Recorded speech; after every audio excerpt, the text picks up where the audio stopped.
According to today's Forest Patrol route map, we need to head here first, then make our way over to there? There's a lot of writing.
Good deeds and bad.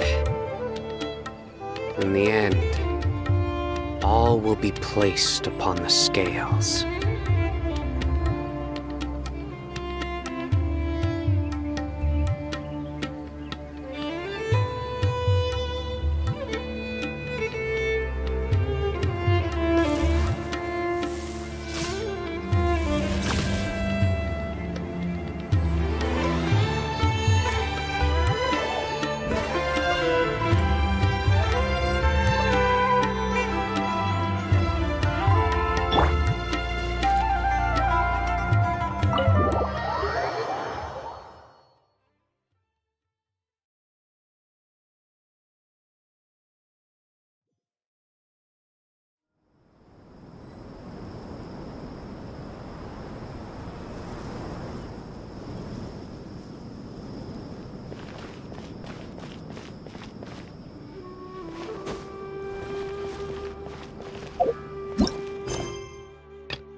Tighnari has brought me up to speed.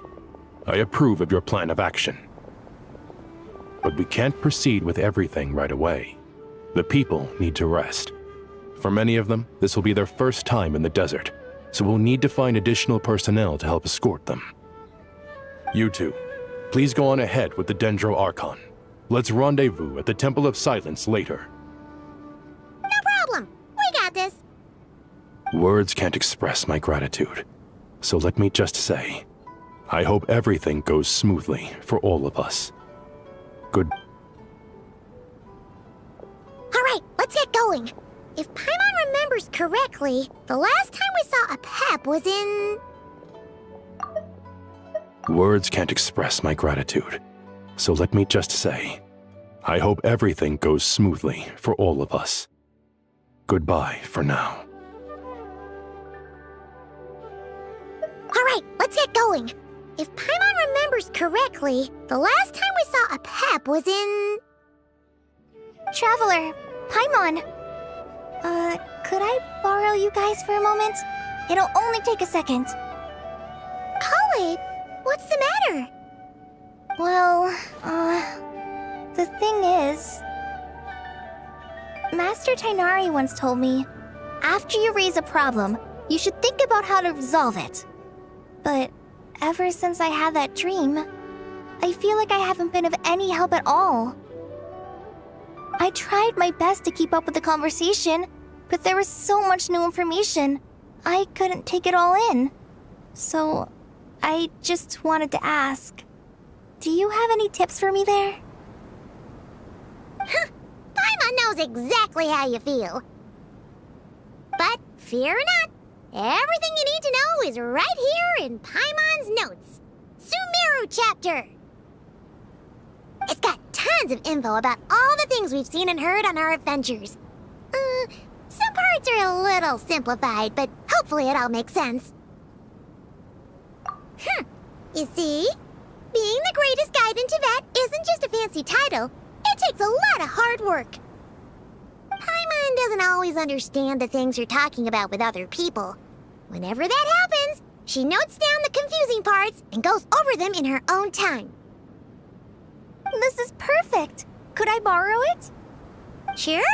Matter of fact, you can keep it if you want. Paimon has another copy. The spare copy was originally meant for the traveler.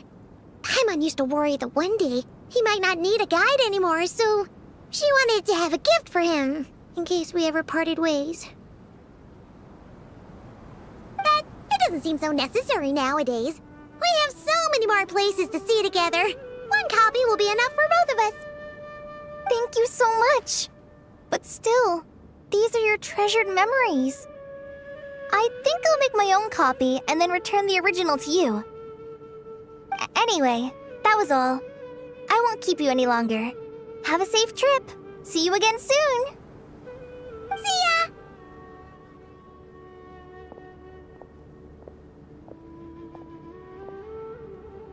Alright, time to bring the Hida to see a pep. Let's hope that old grouch is in a negotiating mood.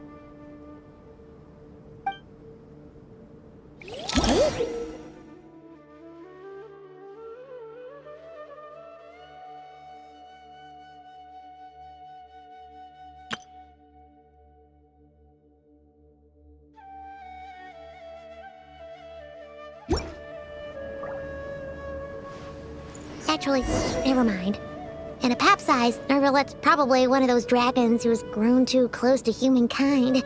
They might end up fighting for all we know.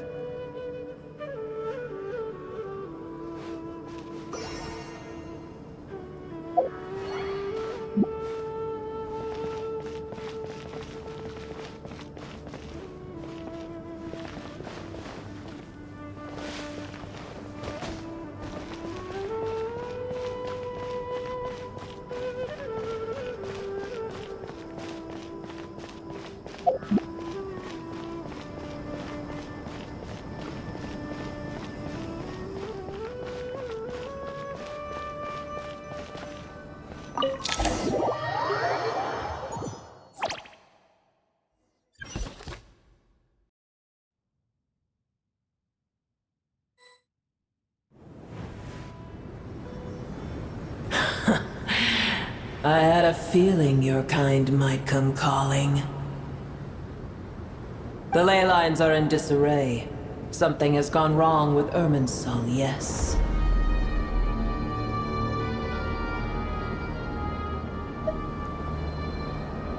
Even from a great distance away, I can sense that Sumeru is headed for destruction.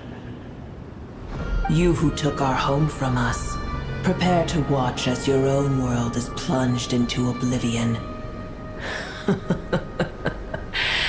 Oh, how the cycle of history comes to a poetic conclusion. This isn't a joke, Apep! Nahida is in grave danger! Can you please help her? Is she now? Then do explain. For what reason should I lend Boer my assistance?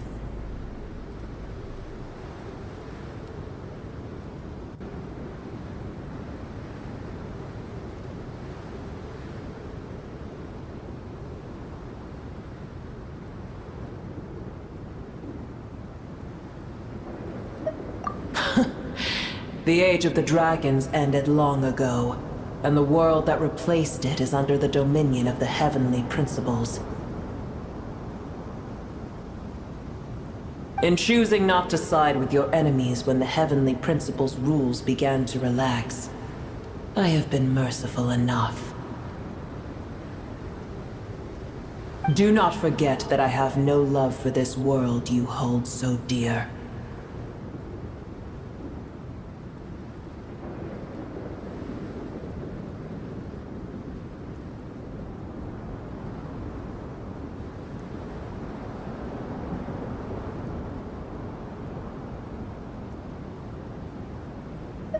Apep, if you truly despise gods and humans so much, well, after the great humiliation of being helped by a god in the past, shouldn't you be jumping at this chance to balance the scales?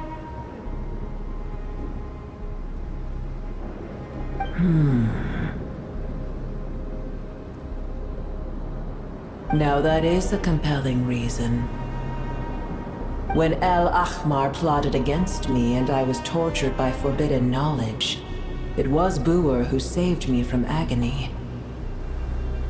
And though I regard with shame the pity of my enemies, to receive aid without repaying it would likewise tarnish a dragon's dignity. Oh, tiny Boer, puny humans. Just this once I shall deign to show you the true power of dragonkind. Whoa! It's happening again! We're gonna get sucked in!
It is done. The heart of Oasis is supplying her with life force as we speak. It shall not be long before she recovers. But I should warn you. Booer's existence is closely intertwined with Irminsul.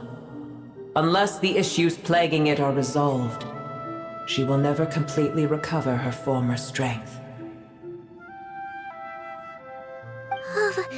Thank you. Spare me your words of gratitude. You may also spare me your feigned concern.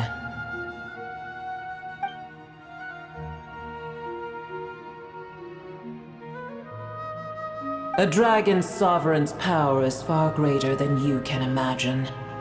While I was indeed weakened when the heart of Oasis ran dry, providing Tiny Booer with a morsel of my life force shall have little consequence for me. Oh, good to hear.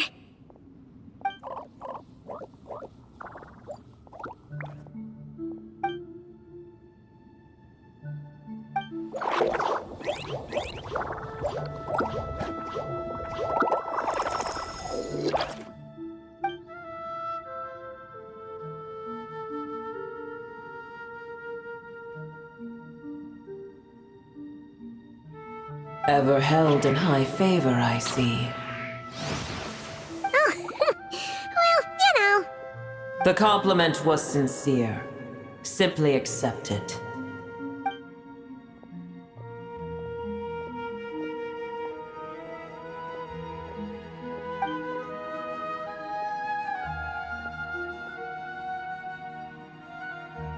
I did once. That tree was not planted by the heavenly principles. Irminsul existed before they ever arrived in Teyvat. What? There was a time when it belonged to Teyvat, to dragonkind. Its appearance and function then differed greatly from today. The ley lines flowed with an abundance of a familiar, primitive form of elemental energy. You may know it as the power of the Light Realm. The heavenly principles usurped and refashioned Irminsul, made it serve humanity, and used it to anchor the fate of the world. Yet in the end, humanity has failed to protect it. Heavenly principles, God of gods. It makes me sick. The enmity between your kind and mine can never be bridged. As things stand today, holding a grudge against you would serve no purpose. But there will come a day when we reclaim this world for ourselves. The opportunity will arise no matter how long we must wait. I can already sense that far away from here, the Hydro Dragon has wrested his authority from the hands of the usurpers. Though we have yet to meet, I know that we are both preparing for our revenge day and night. Uh-huh.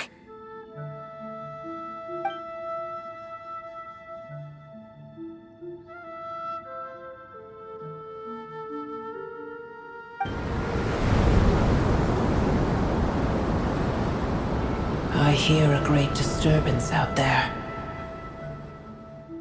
Huh? What is it? Sandstorms come. The Jinn. I see. Another calamity approaches. You both seem restless. Let us part ways here. Boer is safe with me. Once she has recovered, I shall return her to your side. Oh, thanks again. Take care, all right? I told you already I have no need of your feigned concern.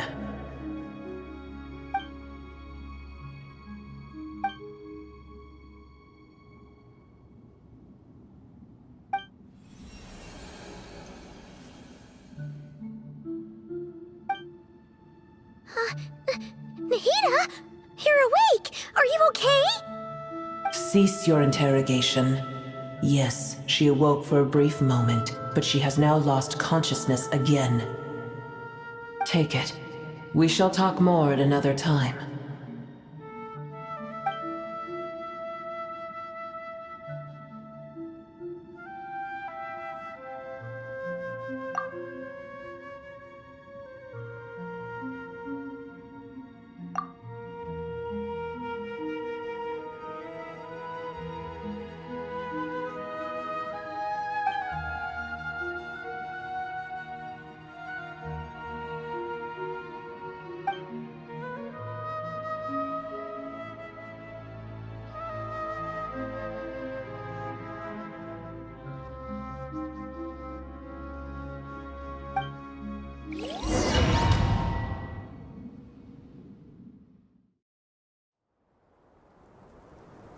Where the heck are we?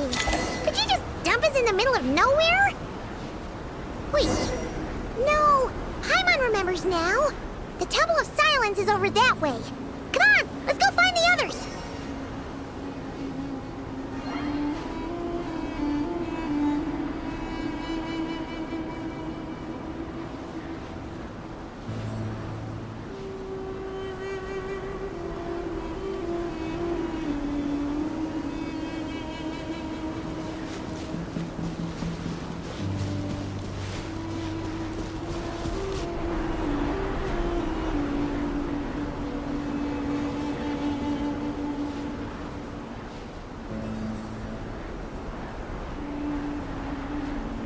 There's no need for everyone to stay here.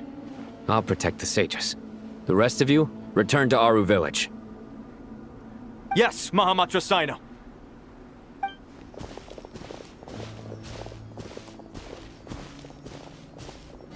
Sino! What's going on? You're back. How is the Dendro Archon? What a relief.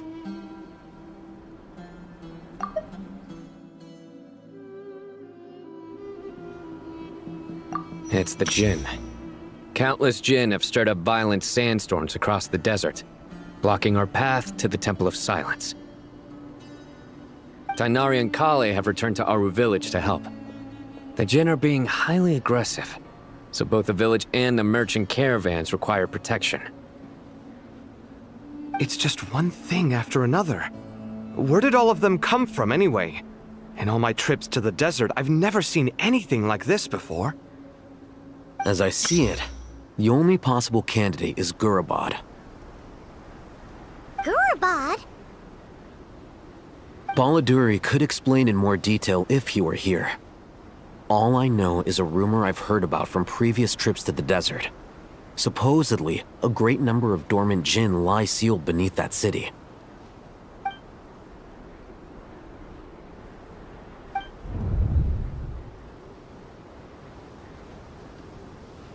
Gorobod is, for me, a fated land. I must therefore return back to this city, where my destiny awaits me still. My master, I am sorry that I couldn't stay by your side for long, and that I could not have more time to get familiar with you. Lilipar.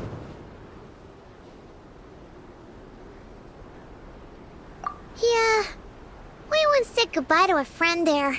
Well, maybe not a friend exactly, but someone we met on the road anyway. Shoot, if we can find a way to wake her up, maybe she can help solve the situation in Gorobod.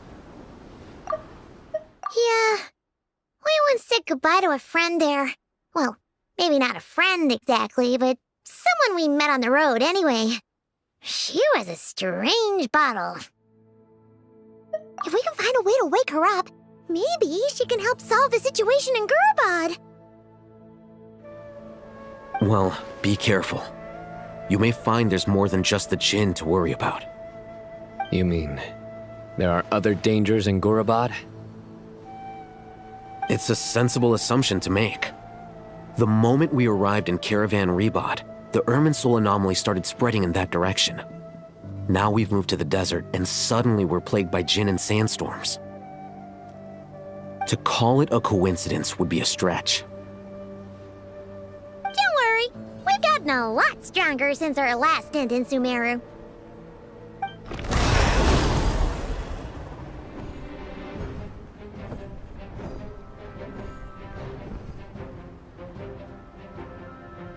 Ah! When did they show up? It appears the monsters native to the desert have been stirred by the Jinn's activity.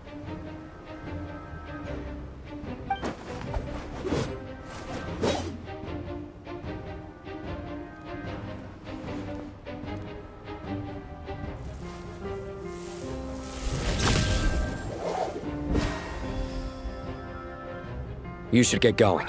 We'll take care of things here.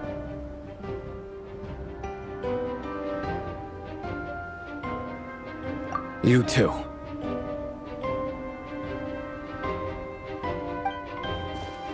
Don't do anything too risky. You got it?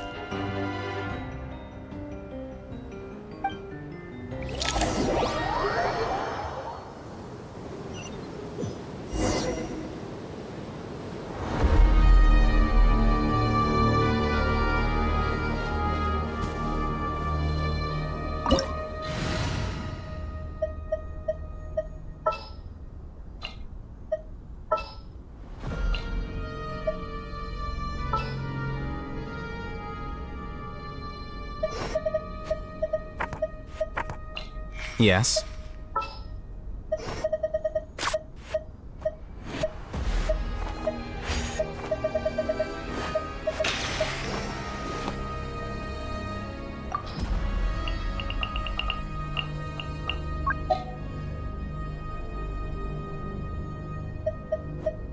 I'll take care of this.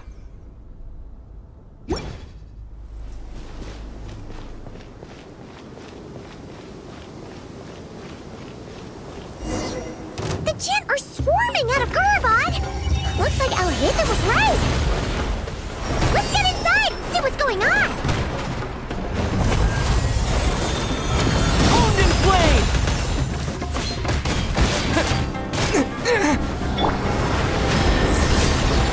Your sins weigh upon your soul. Well played. Your penance is due. Guilty. Stronger than I anticipated.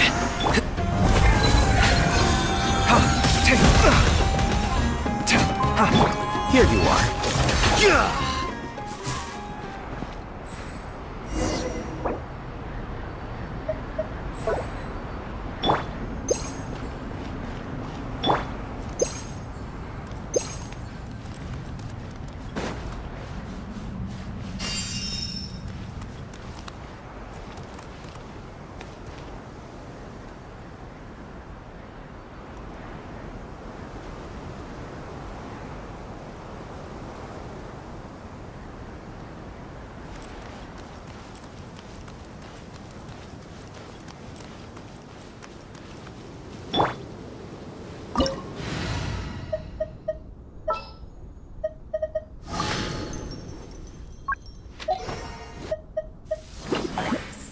So, what's the deal? They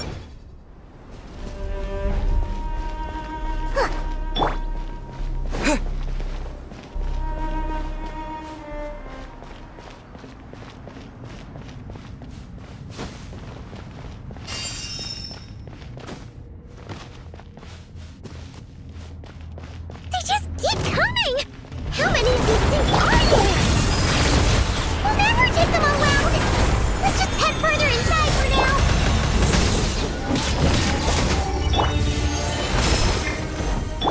Let's sweeten the deal! Surrender! It's a crowd. Through me, justice is served. You stand condemned! Guilty! You stand condemned!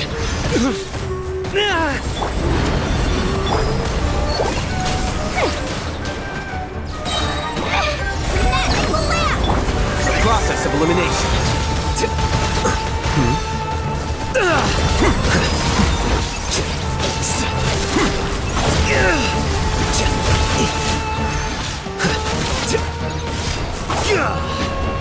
Well now.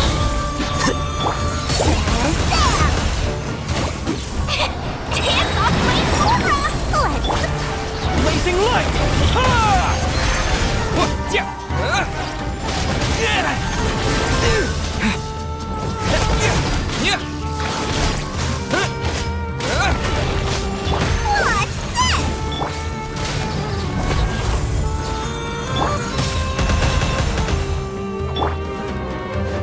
Your sins weigh upon your soul. Your penance is due!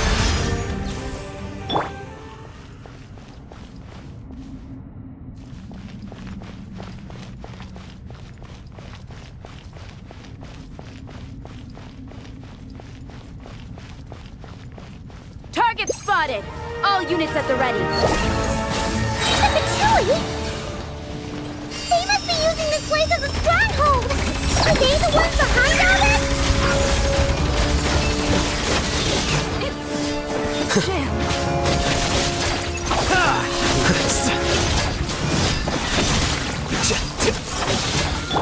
Futile!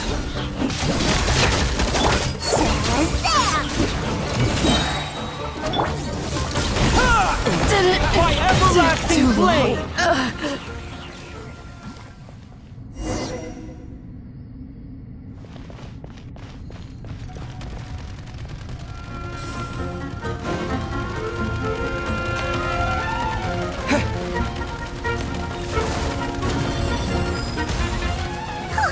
Fighting Jin with one hand and Fatui with the other? This is pure chaos!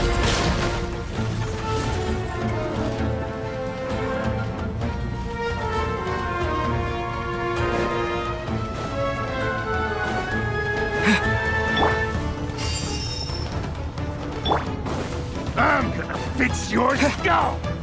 Let's sweeten the deal! Pointless. Judgment is upon you. Guilty! You stand condemned!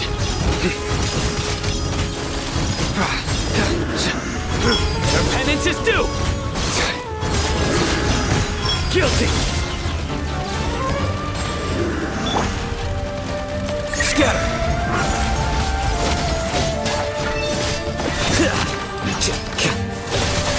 Flicker!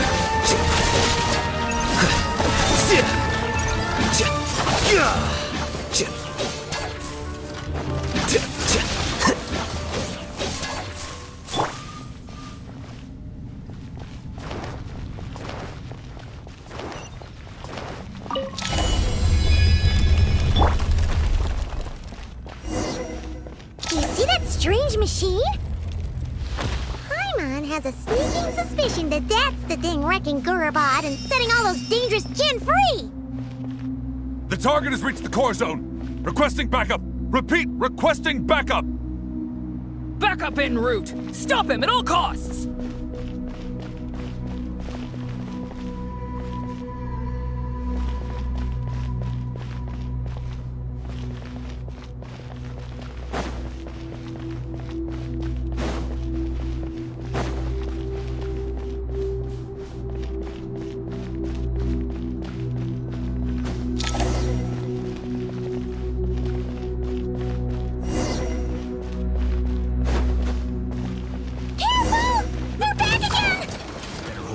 time.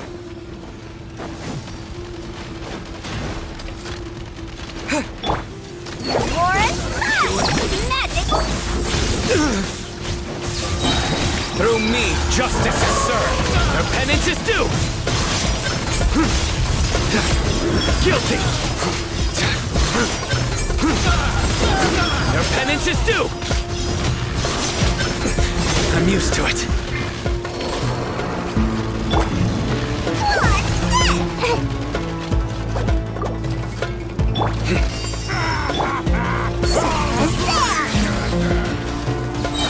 Here's the goods!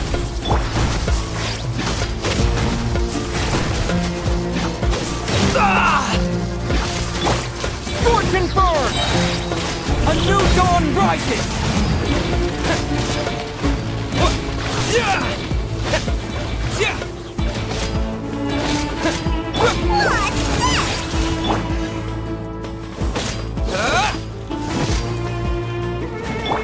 Surrender!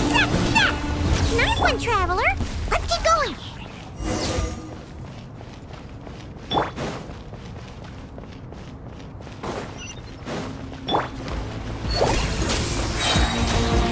Magical lamp!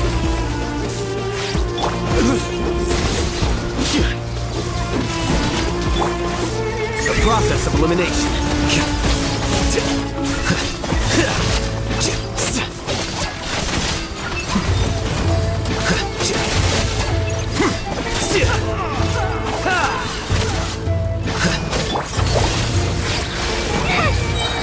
Here's the goods! Nowhere to run. Judgment is upon you. Guilty.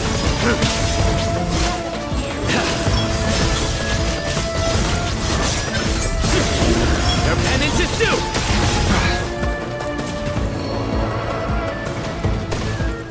Honed in flame!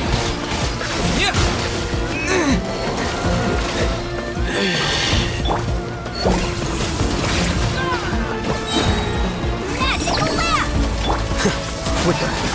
Well now. Scatter.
It seems my subordinates failed to stop you in your tracks.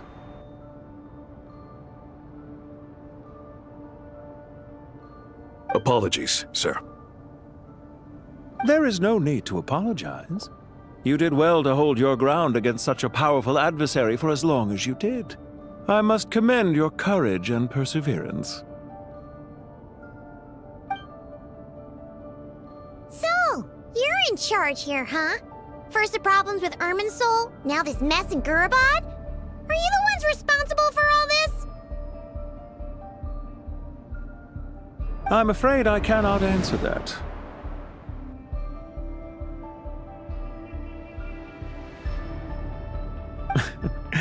I assume you aren't naive enough to expect answers from an enemy.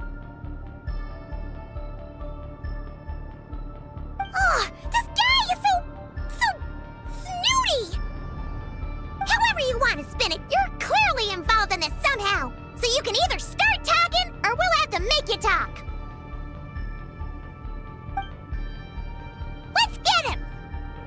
traveler? What's wrong?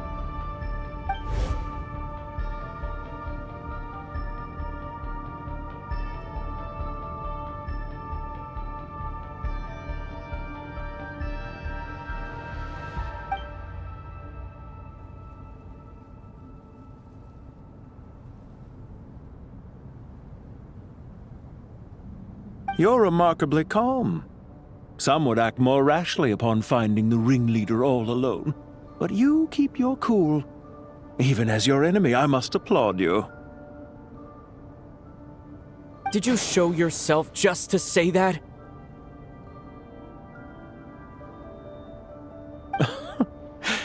Is this you trying to take back control of the conversation? Unfortunately, I really don't have anything to say to you. I am here merely to indulge my own curiosity. Your names are well known among the Fatui. Naturally, I wanted to observe you up close while I had the chance. Hey! Don't treat us like we're some kind of exotic animals in a zoo! Oh, I wouldn't dream of it. You seem rather predisposed to misunderstand me. I'm quite aware that you are both heroes of great renown. You have resolved crises in many nations and won countless allies along the way. I've been following your adventures with great admiration. My only regret is that the trajectory of your journey conflicts with our goals.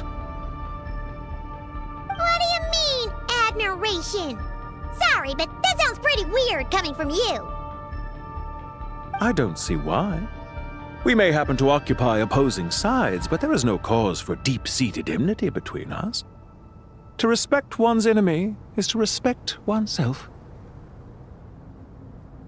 Well, now that you're observing us up close, what do you see? I've observed as keenly as I can. Yet, while I endeavor to understand, your true strength remains a mystery to me.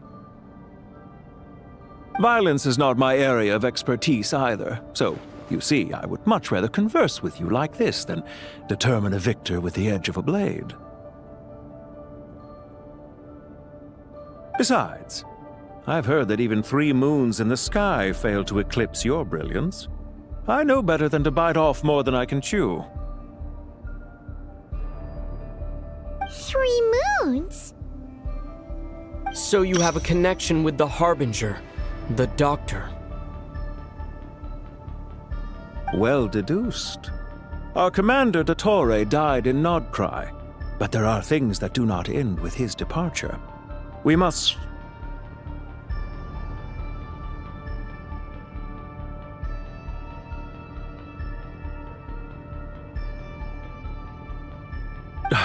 Look at me. I almost divulged more than I should have. What are you after? Revenge for Dottore? Or are you plotting something else? I've said quite enough, I believe. There's no point in continuing this conversation, except to say, I've noticed that you seem to know your way around here quite well. A repeated visitor to Gurubad, are we? Ugh. I'll take that as a yes. Then I'm sure you'll have heard the story of this place. The mother of the Jinn, Lilupar, and the tragic tale of her vengeance that spanned 3 generations. It was right here that Lilupar once helped the wise to ascend to the throne. But from that moment on, every king who sat upon it was corrupted by power. These degenerate rulers lost control over their nation, and with it, the right to occupy that exalted seat.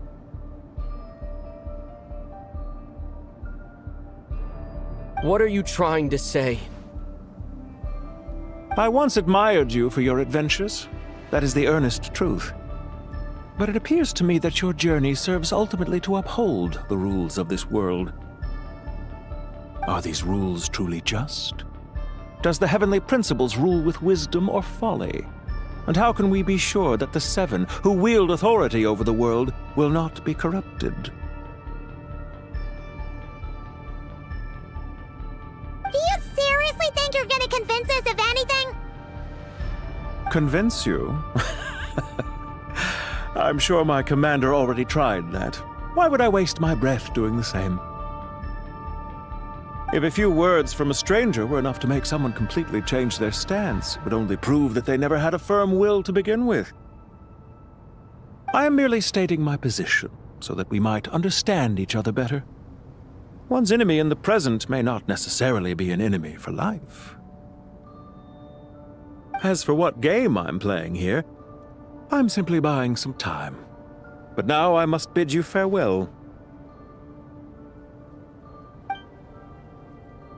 It was a wise decision not to attack me immediately.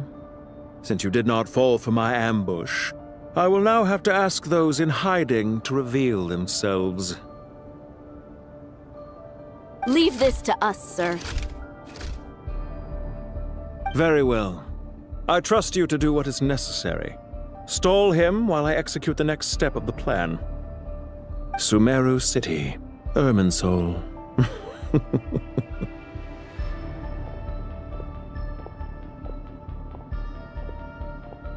Hey! Stop right there! Don't you dare leave without explaining yourself! All units, stop them! Protect the commander!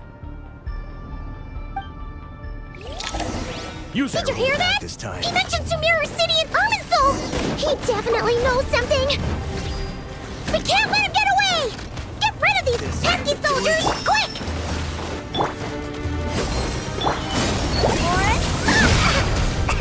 No can't do! Resistance is futile! Save yourself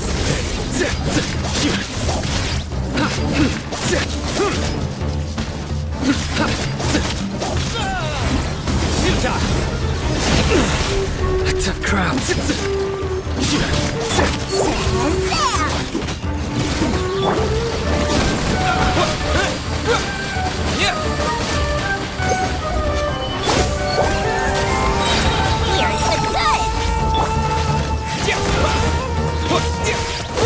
Through me, justice is served. Guilty! Stronger than I anticipated. Your penance is due! Rear guard to the front! Don't let them through!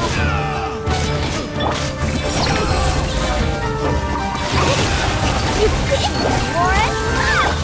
Here you are. Scatter. Get that thing in position!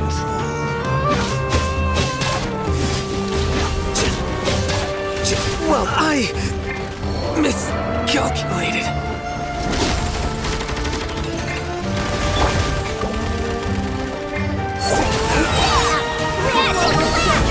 There's nowhere to hide! A new dawn right! Hold on! Just a little longer! Time to ignite!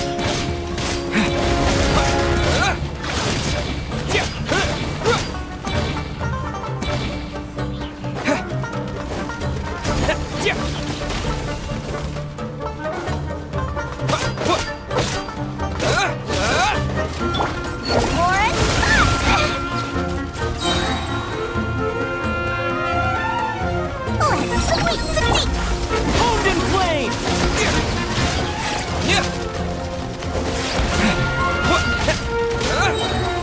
By everlasting flame!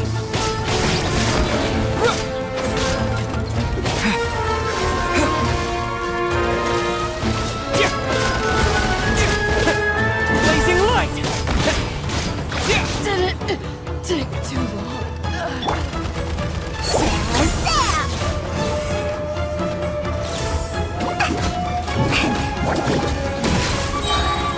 Here's the good!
Wait.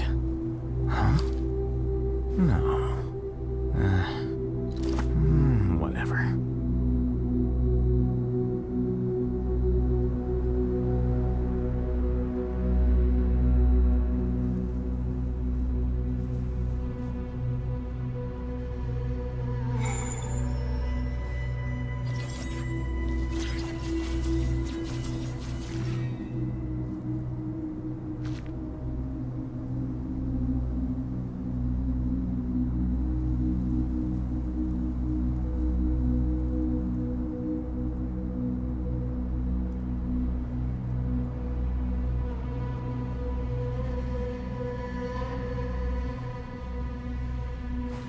Wait. Huh? No. Whatever.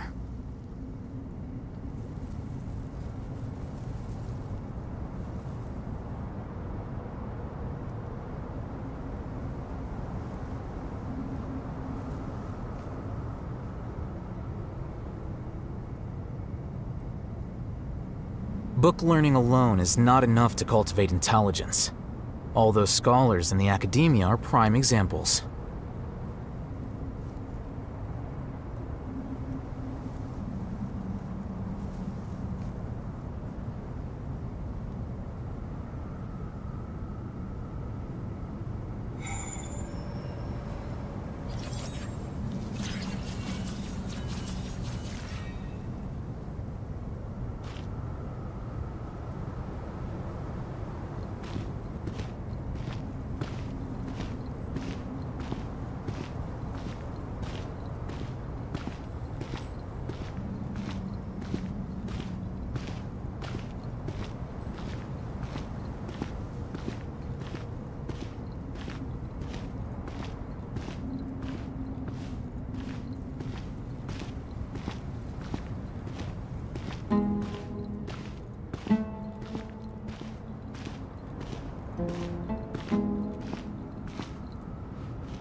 You're very persistent. Hey, you! Stop running and explain yourself! What are you trying to...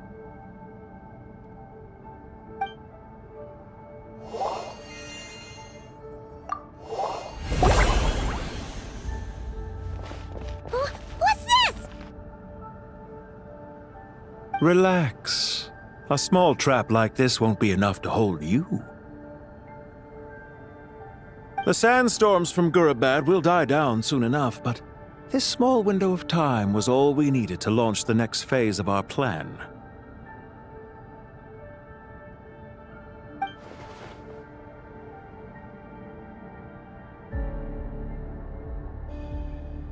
Don't be discouraged. I knew that someone would come here eventually, so I planned ahead. Where to chat with you, which door to exit from, even which mechanism to wait by for you. I thought through every detail. You, meanwhile, know nothing of who I am. So far, you've only heard my voice, and for all you know, it may not even be real. But not to worry. This is only our first meeting. It shan't be our last. Just answer me one last question. Why do you continue to follow Dottore? He has conducted countless cruel experiments, even on his subordinates. Follow isn't quite the right word. Let's just say even those you see as villains have their friends, even if they aren't the most sincere of friendships. When any set of rules is established, there will be those who benefit and those who lose out. People will do anything to justify what they have gained or escape from the hardship imposed upon them.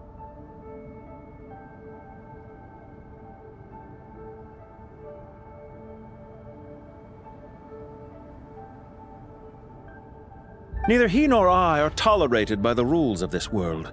We were both searching for a new order. Our ideas of the final form that should take may have differed, but our journeys took a shared path.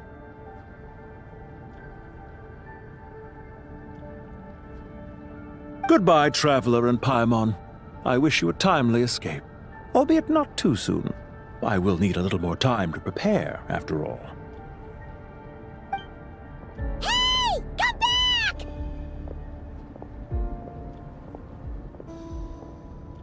Wait, this dark wall. We've seen these on our adventures before. It swallows people up! Oh. I'm sorry. She shouldn't have jumped the gun! Oh, okay. He may have fooled us this time, but we'll get him back!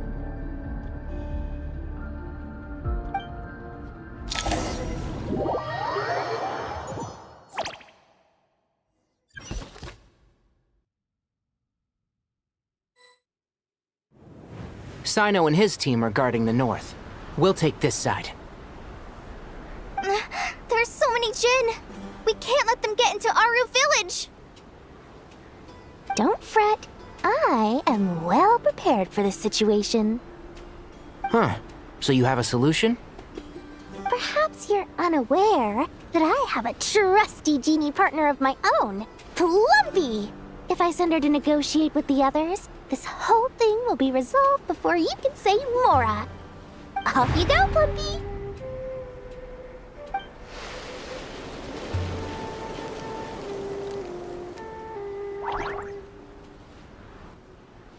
Come on, what's the holdup? 5,000 Mora.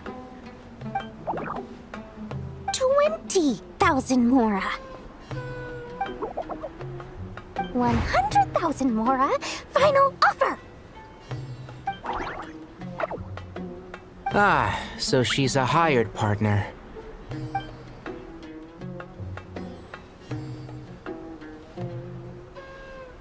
Hired partners are reliable too. Plumpy here is a highly skilled negotiator. You'll see. Just a few words from her and...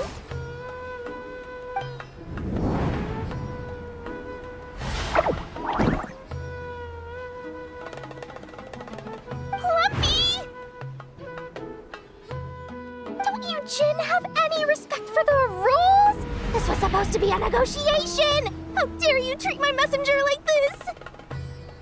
You wanna play rough? You can play at that game!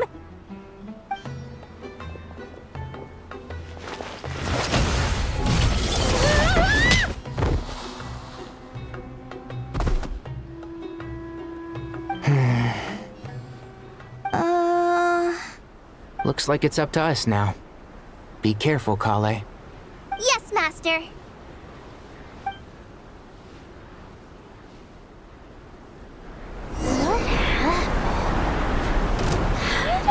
Pass out. Never mind. Plumpy, it's time for revenge. You know, this reminds me of when you first arrived in a video forest. You were trying to help a child retrieve a lost toy when you stumbled upon Spinal Crocodile territory by mistake. Yeah, I remember. Our first time playing side by side. Fighting side by side.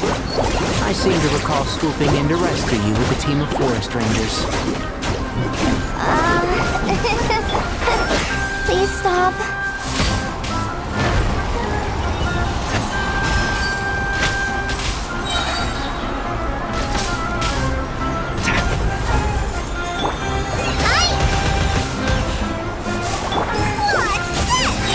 Keep up. I hear everything. There's too many of them!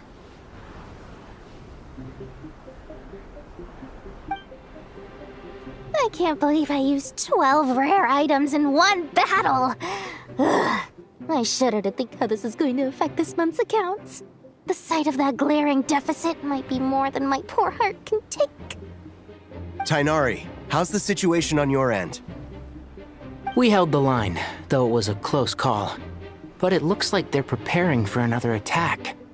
Has something happened? They've breached our defenses in the south. The Jinn are pouring in. We're moving the villagers to the north as we speak. We're hemmed in. This is getting precarious. Our margin for error just got a lot smaller. That's why we wanted to confirm your status. We need to consider our next move carefully. Bad news! Another line of defense has been breached. Kale, go with them and assess the situation. Dory and I will hold the line here. But Master! Even with 3 of us, we barely managed to. This is not a discussion, Kale. Don't worry about us. She clearly still has plenty of tricks left up her sleeve. Wait, you can't pin all your hopes on me? Oh, great. I've almost run out of the things I brought with me, and the rest is back at the caravan. I should be able to hold out for a little longer, but still... Master! Need any help? Huh? What is it, Kale? If things continue like this, it won't be long before Aru village is overrun by Jinn, and the sandstorms are sure to follow in their wake. I do have a plan, but I can't guarantee it will work. I don't care, whoever you are. Please just help us. The only one who can help is you. I am merely here to guide you along the correct path. I am a spirit created at the beginning. I am a flickering illusion. I am the shimmering light that flows from the eyes of the Creator. What do you mean? It doesn't matter. You don't need to understand it. Just repeat after me. What? Watch out! Jinn incoming!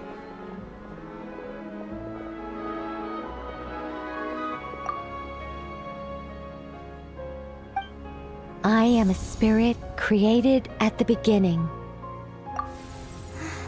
Here goes nothing! I am a spirit created at the beginning.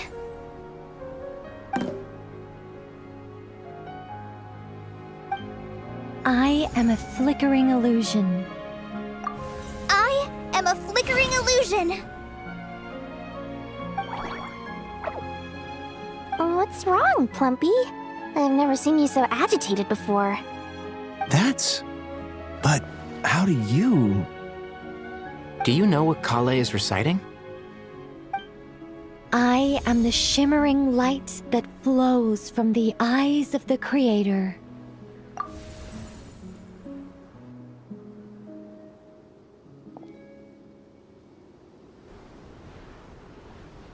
I am the shimmering light that flows from the eyes of the Creator!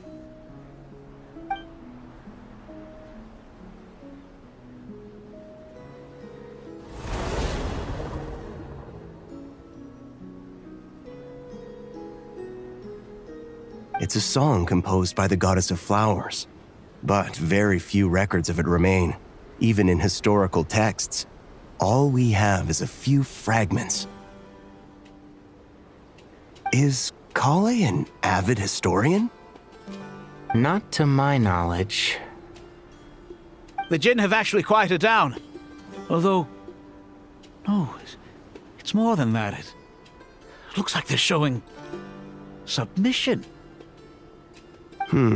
Clearly the songs left by the goddess of flowers have a soothing effect on them. At the very least, they're much calmer now. Really? Let me try. I am a spirit created at the beginning.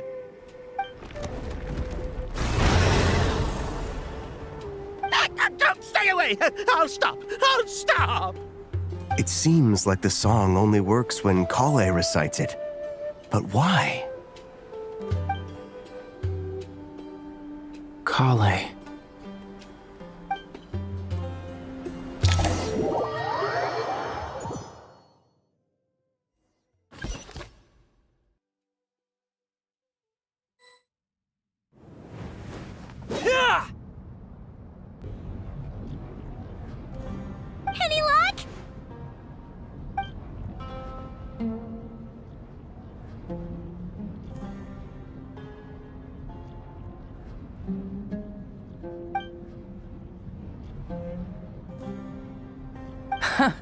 When I heard that loud rumbling in the distance, I thought the shifting sands had bust open the gates to some ancient treasure vault.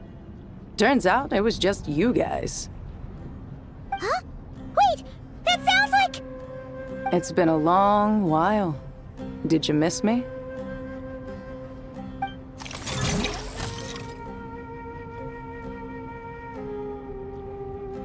Jet! Ben! Let's save the catching up for later.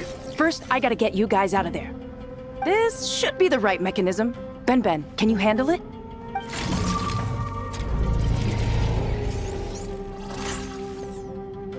There we go. Come on, let's leave this place.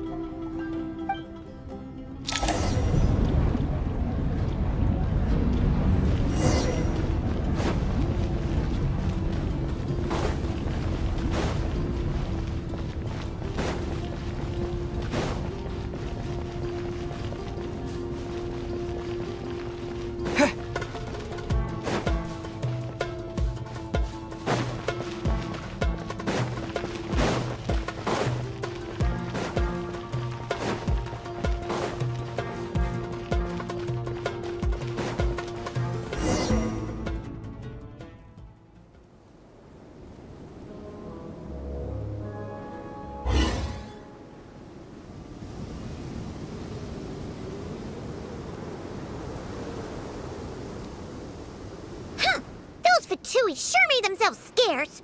It's like they were never here. The Fatui? They came to the desert again? Yep. No idea what they're planning this time. They were being very coy about it. How have you been, Jet? Well, since we last met, I've started my own band of mercs. We've actually made quite a name for ourselves. Oh, yeah. On a slightly different note, I have some good news. I finally took care of Masaira. Not much to write home about. It was just another day. Found his hideout. Dragged him out of his cozy little bed. He tried to talk me into seeing his point of view, as usual. But I'm way past that by now. There was nothing he could say to save his life.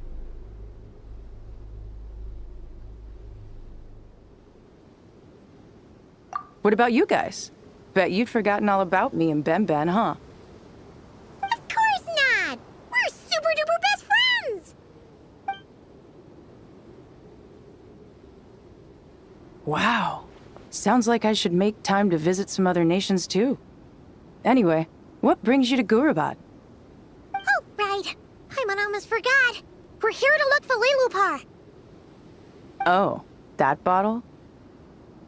Yeah! We need her power to calm the Jinn and stop the sandstorms. Here's hoping we actually manage to find her, after all the trouble we've been through. Surely, with everything's been going on in Gurabad, she must have woken up, right? Only one way to find out.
Let's see. She should be around here somewhere. Aha! Found her!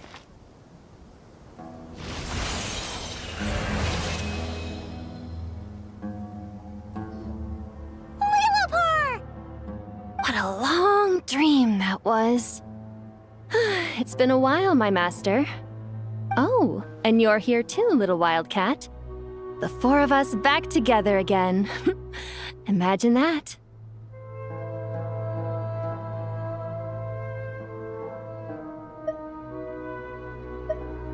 After we last parted ways, I merged with the land beneath Gurabad to suppress the dark calamities stirring in the depths. It rekindled the flame of vengeance within the Jinn, depriving Gurabad of any hope of peace. I fought against it for a long, long time, until one day, I sensed a change in a foreign land to the west. Suddenly, the pitch-black abyss fell silent.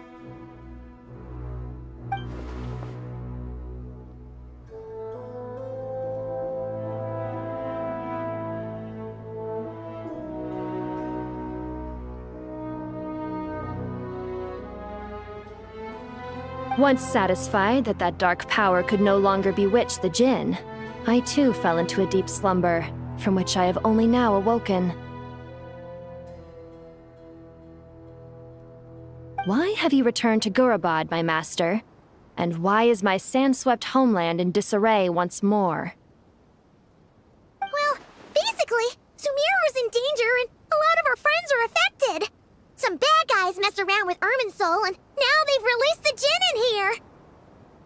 We managed to chase off the culprits, but we have no idea how to seal this place back up and stop the sandstorms. Child's play. I shall quell the Jinn and scatter the storms. Thank you, Lilupar. No need to thank me, my master. I have granted many wishes in my time, and this was the most trivial of them all.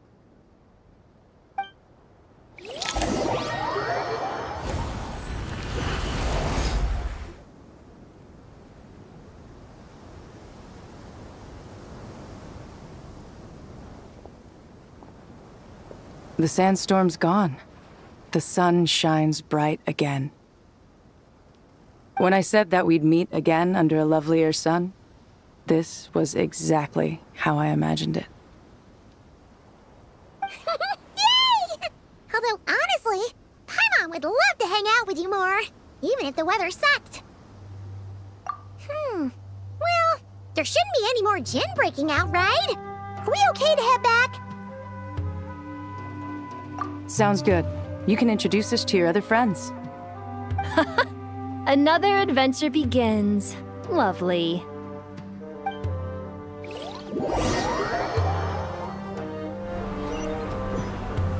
The storms have stopped! We should be able to get to the Temple of Silence without any problems now. Time to regroup!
So, this is the Temple of Silence. I've heard the Nagarjanites mention it in passing, but I never imagined it would be this big. It's colossal. I thought the temple moved to the rainforest ages ago. When did they scamper back into the desert? I don't know. This plan sounds a little too risky for my liking. Even in King Deshret's day, this was experimental technology. We have no idea what could happen if we activate it. Well, unless you know of another viable alternative for the Akasha terminal, I'm afraid this is our only option. The plan is sound, and the risks are manageable. However, if we are to proceed, we must act quickly. The scale of this project is enormous. Even with Kaveh, Faruzan, and every other scholar of mechanics working on it full-time, the proposed modifications won't happen overnight.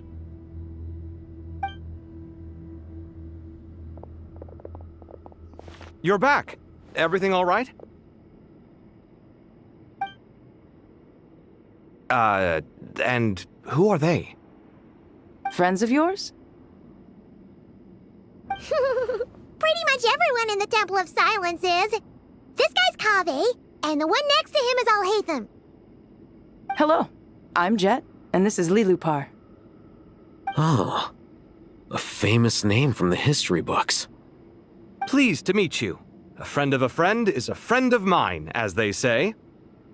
Who's they? Huh? Do people not say that? Not in the desert. Friends you can trust, but friends of friends? Gotta keep an eye on them. Still, I do trust the Traveler's judgment. I'm sure you're good people. The sandstorms have calmed down. I take it the Gurabad problem is resolved? What did you find?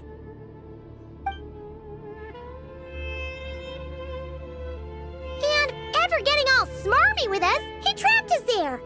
Luckily, Jet used the mechanism outside to free us, and then we got Lilupar to put a stop to the chaos. Wow. Thanks for being there to help them.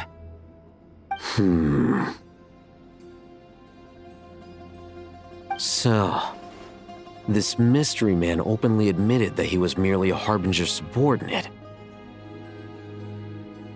Yeah? Is there something weird about that?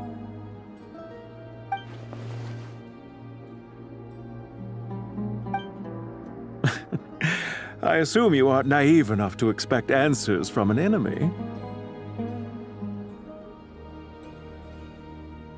Well deduced.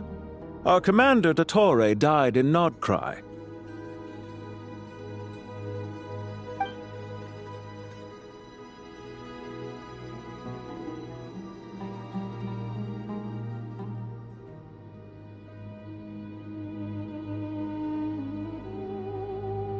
Are you wondering about his true identity?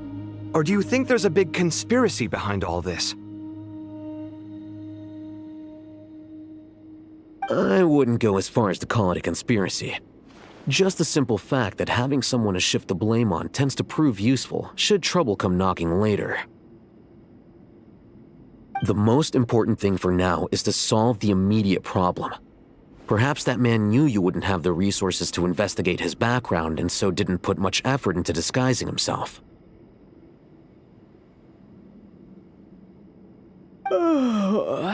This is all getting a little cryptic for me. I'll let you guys talk while I take a walk with Lilupar.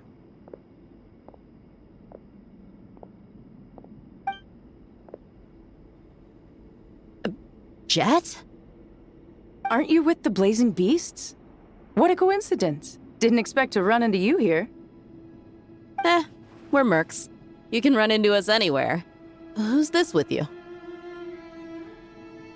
So, did you find the solution you were looking for in the Temple of Silence? You bet we did. This place is incredible. It has everything. So far, we've discussed a plan and verified its feasibility. Building a new system from scratch is out of the question. So our only option is to modify the Akasha using certain resources we hope to find in the mausoleum of King Deshret.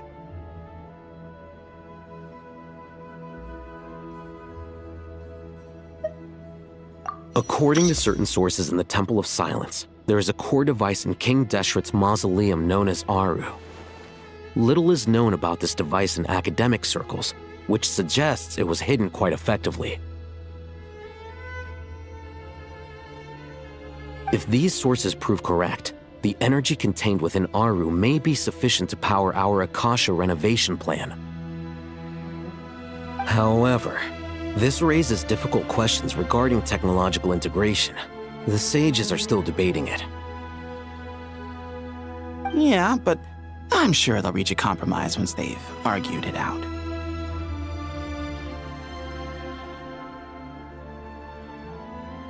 The people of the rainforest are always cautious when it comes to desert technology.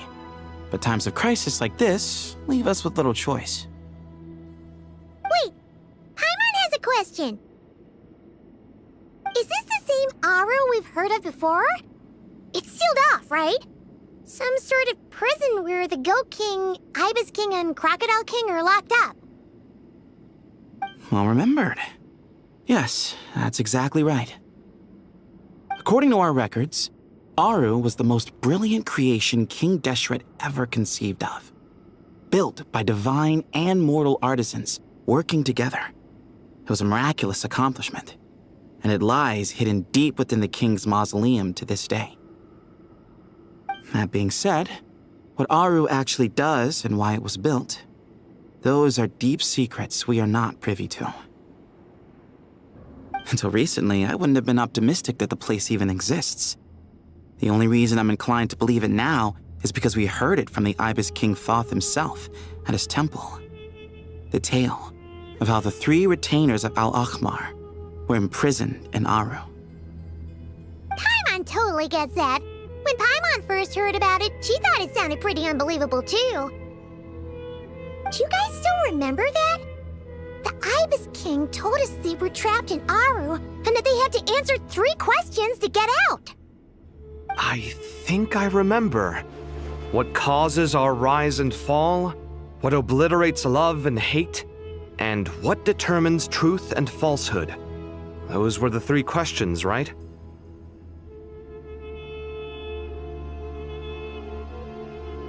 Yeah. Oh, if only Nefer were here. She's dealt with the Ibis King before, so she might know more. Oh, Nefer's a friend we met in Notcry. Not cry. Funny. She showed up here earlier. Huh? Yeah. Had another lady with her too. Both said they knew you. They contacted the sages, claiming they might be able to offer some assistance. Really? They came here to help out? Yes, really. It was just before you got back. One of them said she's made Nodcry her home. If she's the person you were talking about, then... Looks like betting on Aru was the right choice. See? They're right over there. Nicole! Nefer! Why, hello! We're here to help.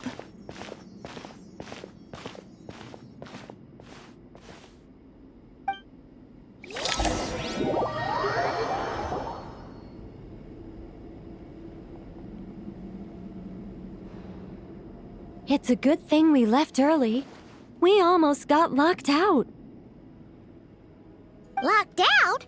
What do you mean? Oh, you haven't heard? An invisible barrier has appeared around Sumeru's borders, cutting off all travel in and out. No one can leave and no one can enter.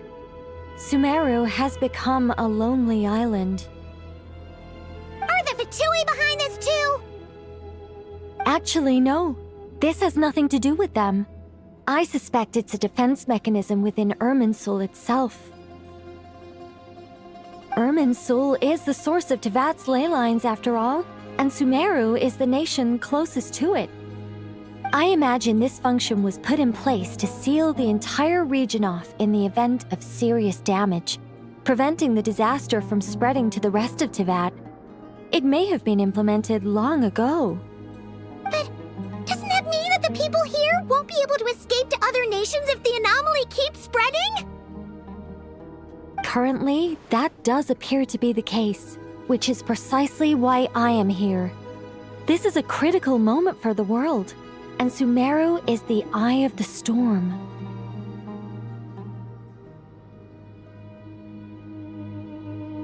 Paimon's surprised you managed to convince her to come back to Sumeru. Indeed. Even for someone of my wisdom and eloquence, this tested my skills to the limit.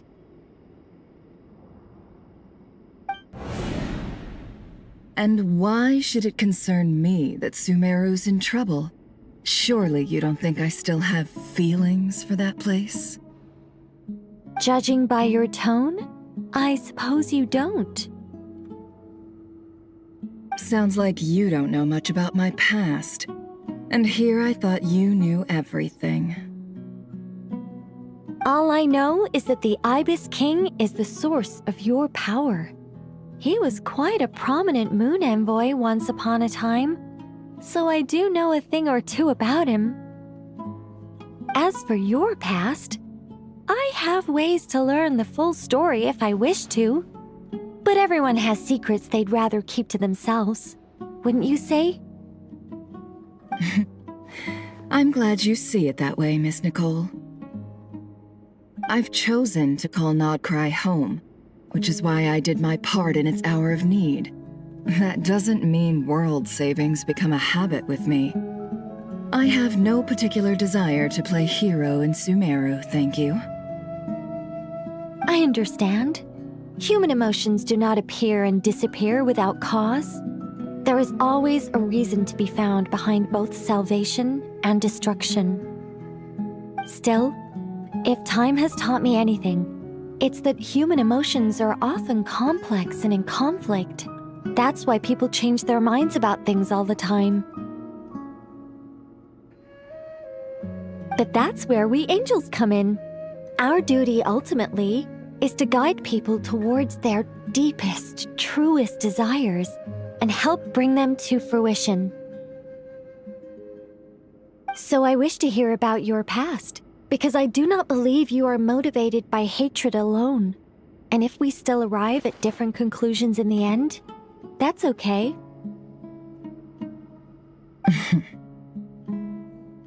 I refuse.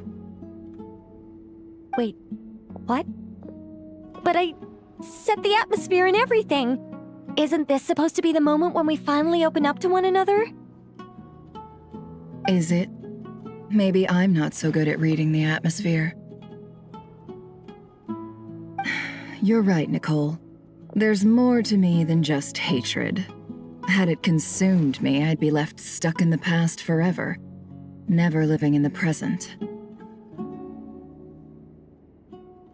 But I don't think that your guidance can change my mind. The all-consuming sands, the bloodshed, both deserved and undeserved. Those old emotions cling to me like a shadow. Do you wish to shake them off? No. I hope to remember them forever. Those emotions and memories shaped me into the person I am today. They'll always be a part of me. In that case, would you like to hear my perspective, at least? Sure. It's not every day you get to hear an angel's opinion.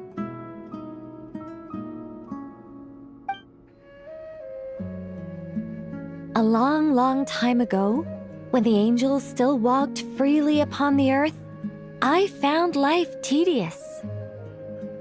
Monotonous work, lukewarm relationships.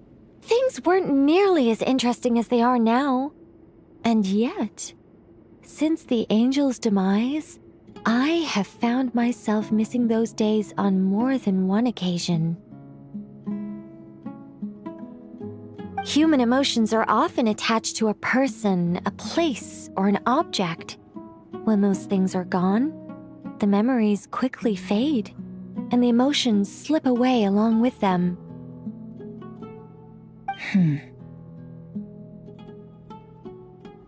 If Sumeru were destroyed, both rainforest and desert would be no more.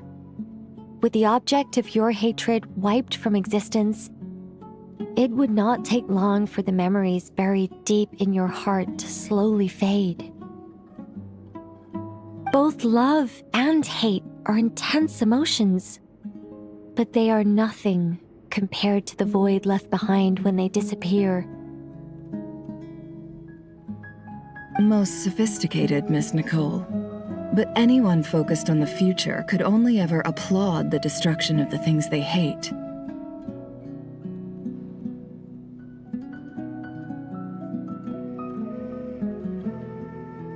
Still, I'm a special case.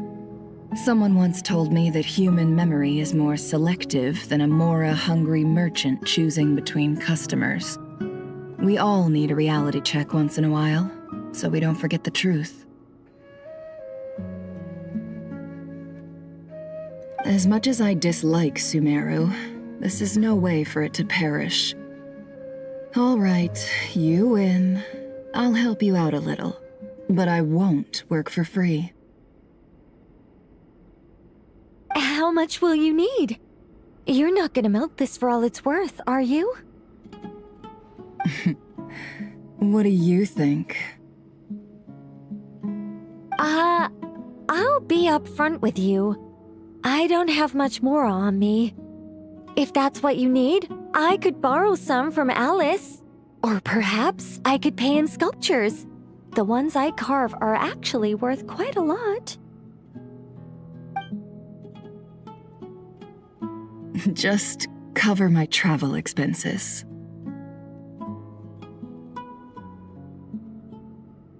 Huh? Is that all? That's all. Given all the people I owe favors to, I can just about justify a trip to Sumeru.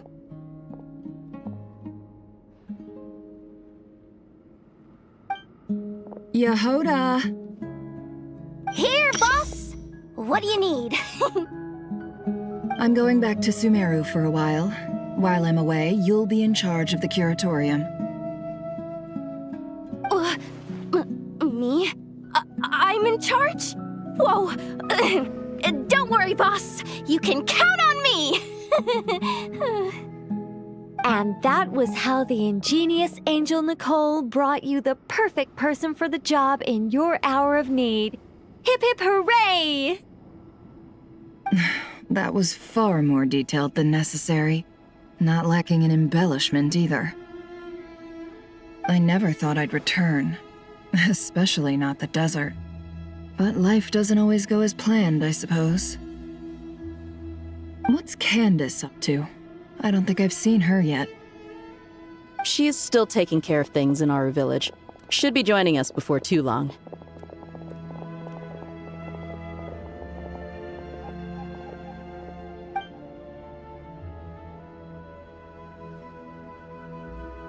Oh, and sorry. Hope we're not interrupting anything. We have some good news, though. We're planning to go to the mausoleum of King Deshret to look for the legendary Aru, then use it to try and restore the Akasha system. According to records in the Temple of Silence, the mausoleum houses something called Aru's Chute, which can be used to establish connection with Aru. We still have some time before we leave, so there's no rush. By the way, who are these two new faces? Just call me Nefer. I'm based in Nodcry. Did I hear you mention Aru? Correct. Well, I happen to have a connection with one of the 3 retainers imprisoned inside, the Ibis King. I'm here to get things done, so if you don't mind, I think I should come with you. That sounds perfect. Miss Nefer, are you from the desert by any chance? Why do you ask? I don't know. There's a familiar air about you. Plus, you mentioned Candace. Sorry, I don't mean to pry. It was just a random thought. I'm Dia, an Eremite mercenary. My work usually keeps me out in the desert. I'm on good terms with Dory, and she's mentioned you all before. It's nice to finally put faces to the names. However, my associate here is probably less well acquainted with you. Why don't you all introduce yourselves? Actually, I'm a little better acquainted than you might think. Huh? Huh. Are my eyes playing tricks on me? It looked like you spoke without moving your mouth. Ventriloquism. I have heard tell of it before.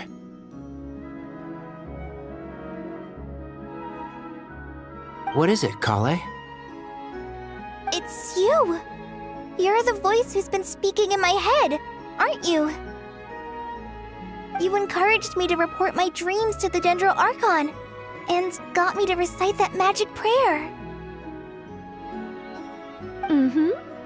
I have many titles, but let's go with the most pertinent one. I am Nicole Rain, an angel who has lived since ancient times. An angel?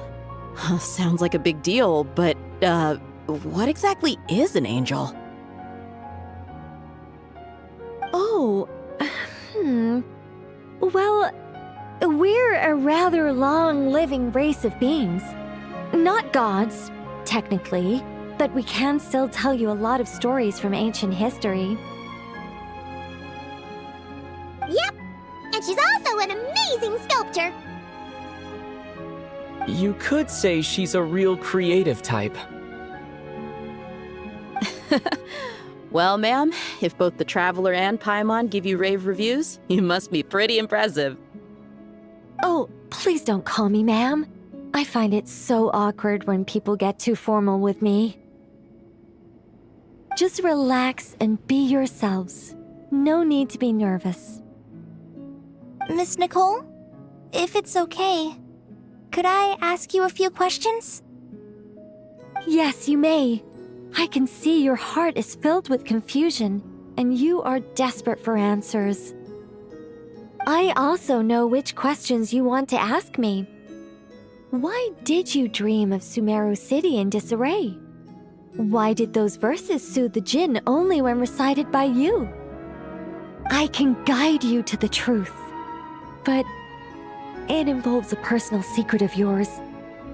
I'd prefer to speak with you alone, if possible.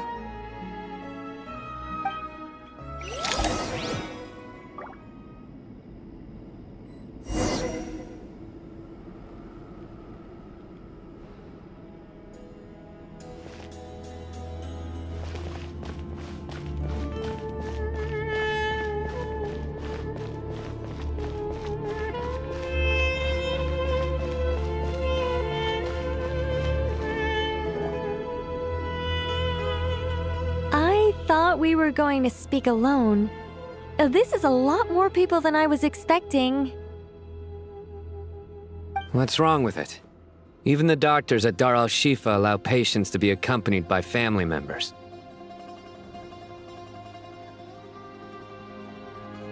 Well, if Kale doesn't mind her secret being revealed, I have no problem with it. Thanks for being so considerate, Miss Nicole. I don't know what secret you mean, but whatever it is, there's no need for me to hide it from my closest friends.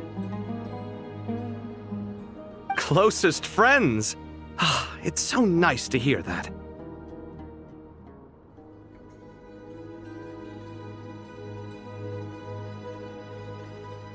All right. In that case, I'll get right to it. Kale, are you aware that there are god remains inside your body? I am. When I was young, I got sick with Elazar. Nothing could cure it. The Fatui convinced my mom and dad that they could help, and I was sent to an unfamiliar place. There were a lot of other kids just like me there. This creepy guy injected us with some strange medicine, which I heard contained god remains. I can still remember the pain like it was yesterday. But thanks to the friends who've stuck by me all this time, I've gradually been able to overcome those memories. Anyway, so you're saying that what happened to me has something to do with the god remains they injected me with?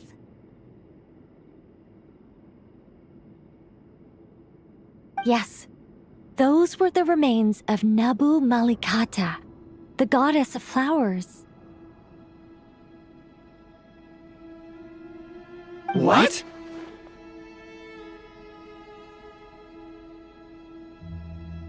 Huh.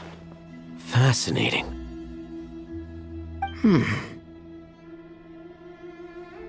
You don't seem surprised like the rest of us. Why? The possibility crossed my mind when Kale recited the Goddess of Flowers song and calmed the Jinn. You made Paimon jump! What are you doing here, Lilupar? I was merely passing through when I heard the name of the Goddess of Flowers. Be assured that I share your surprise. You, with the hat. Are you certain? I sense no trace of the Lord of Flowers within her.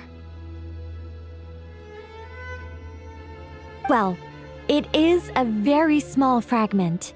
Unless special methods are used to manifest its power, even her closest acquaintances would find it near impossible to detect. After the goddess passed away, her remains were scattered across the desert. King Deshret gathered all the pieces he could find and buried them in the Eternal Oasis. But some fragments remained unaccounted for. Eventually, the Fatui must have found a way to track some of them down. Presumably for use in some experiment. It's not an uncommon occurrence. You're more shaken than I thought. In one sense, you've been extraordinarily lucky. So many people who yearn for this kind of power never attain it, yet you have coexisted with her all this time without even realizing it. I don't know what to say. I'm glad that I could help everyone with this power, really. But knowing that a fragment of the Goddess of Flowers is inside my body is... it's a strange feeling. Well, people value their autonomy very highly. Even a well-intentioned intruder can shake one's sense of self. I understand how you feel, Kale. But once you get used to it, you'll find it's nothing to be concerned about. Huh. I guess you, of all people, have a good reason to speak on this. 2 good reasons, in fact. Incidentally, 3 is the maximum number of Hermanubis' Ba fragments that I could bear. Let me guess. Because 2's company, but 3's a crowd? Thanks for helping to explain the joke, Tighnari. Not my intention.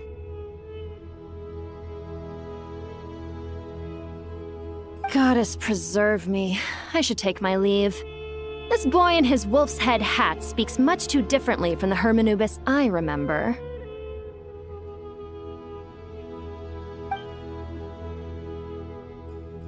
Kale, all I'm trying to say is, no matter how many Hermanubis fragments there are within me, you wouldn't think of me as Hermanubis. In the same way, you are simply you. Yeah, I know what you mean. So about that dream I had, was it a warning from the Goddess of Flowers? Yes. Just like me, she was an angel created by the primordial humans, born with the instinct to guide living beings. Though her body and soul have perished, her essence retains its natural instincts. Even her smallest remaining fragments would do their utmost to send you that warning. The Mother of Dreams? Lord of Flowers and Oases? She must have had a premonition. That is why she gave that dream to you. We won't let our efforts go to waste. But I still don't understand. Why me? Yes. Why indeed? You weren't the only one injected with god remains, but only in you have her fragments persisted. I suspect it may be because of the firm will you showed in the face of suffering. She was likely assimilated by that will. Of course, this doesn't mean you have to shoulder any extra responsibility. As this young man said, you are who you are, and that will not change. All right, any further questions from the family members of the patient? If not, we should head to the mausoleum of King Deshret. Let's move out. Time to put our plan into action. We all hope it'll work. But will we really be able to open Aru? And even if all 7 pillars of King Deshret agree to let us proceed, the scale of the work to follow is daunting, to say the least. Haven't you handled other big projects before? I mean, the biggest project I've worked on to date is probably the Palace of Alcazarzaray, I guess? But this is orders of magnitude beyond that. It's a total nightmare. Look on the bright side. At least this time you're actually here when Sumeru needs you most. You won't have to come asking me for details after the fact. Mock me all you want. But now that I'm here, things will be resolved far more quickly and smoothly than last time. Kave's self-doubt disappeared in an instant. Like magic. Well, this confidence is most gladdening. Now, go and pack your things. We'll head to the mausoleum as soon as you're ready.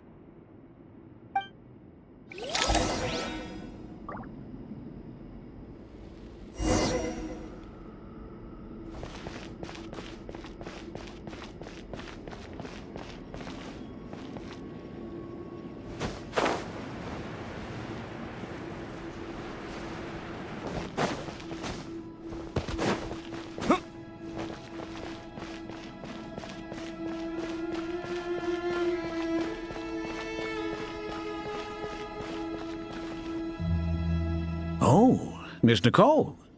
I heard you're a very talented sculptor. Is that true? Oh, I don't know. I wouldn't want to blow my own trumpet. Honestly, even though Kasharawar is best known for its focus on mechanics, plenty of Kasharawar scholars are quite serious about sculpting as a hobby. So if they rate your work, that's enough for us. We just have to take a look. Who's we? Myself and a few other scholars. Kashif, Daneshvar, come take a look. Oh, well, if you insist, I suppose there's no harm in showing you.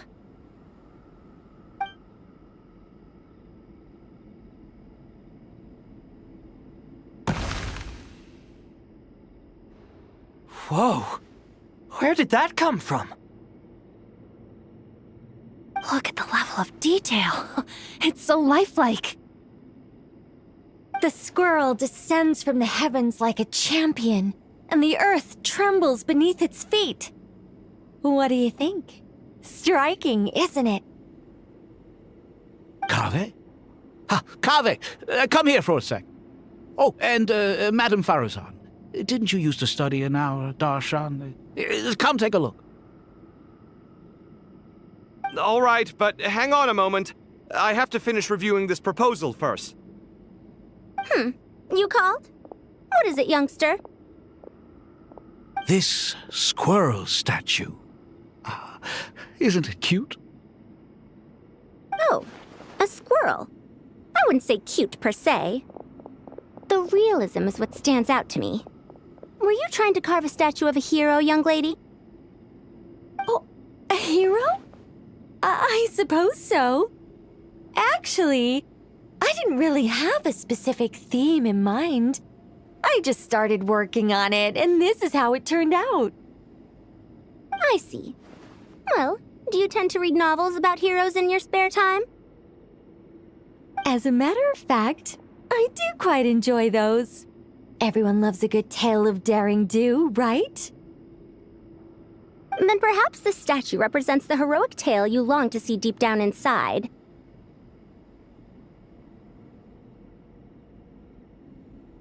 Also on the subject of heroism, I feel that if the subject posed with a finger raised towards the heavens, it would lend a greater gravitas to the overall image. I'm sure some would call it cliché or old-fashioned, but not me. I think it would be a perfect fit. It has a certain classical beauty about it. Kave. Sorry, Madame Faruzan, I'm a little busy right now. Don't wait up for me. What a pity. That young man has excellent aesthetic tastes. I was hoping to ask him for his opinion. What a genius idea! Why didn't I think of that? Classical beauty is a great direction to explore. That's it. Once I get back, I'm going to sculpt a heroic squirrel pointing its finger towards the sky. Precisely. A declaration of victory. You understand my vision. Then place the two statues face to face. Yes! That's exactly what I was thinking.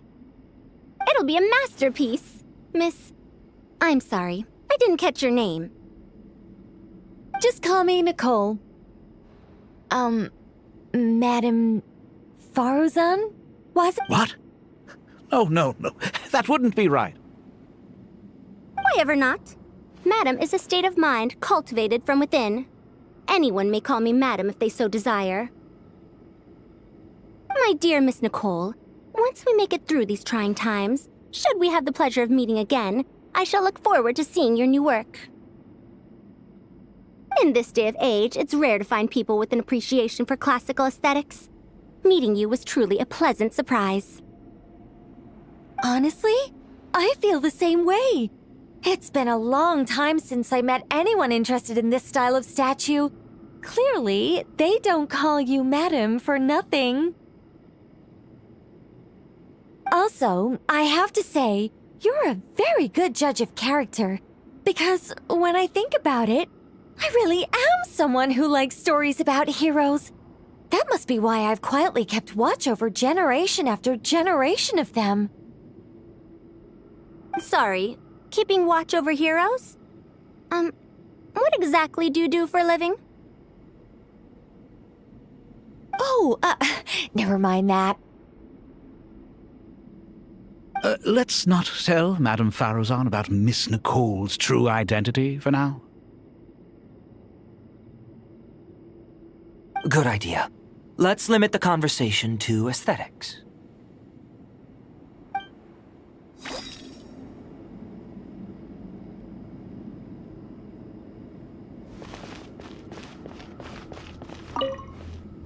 What's wrong?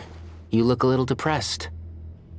Kale got a fragment of the Goddess of Flowers, and all I got was one of the 7 pillars who served under King Deshret. I lost out, didn't I?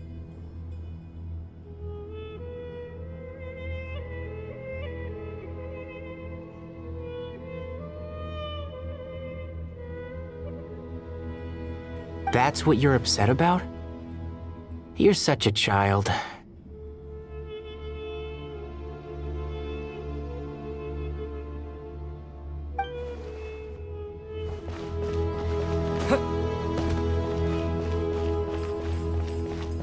Good to finally meet you in the flesh.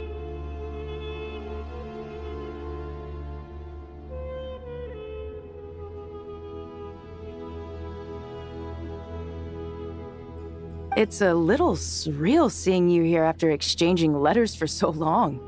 In my head, the boss of the Curatorium of Secrets didn't look so young. Sounds like you have some history then? Any budding mercenary group needs a steady supply of intel.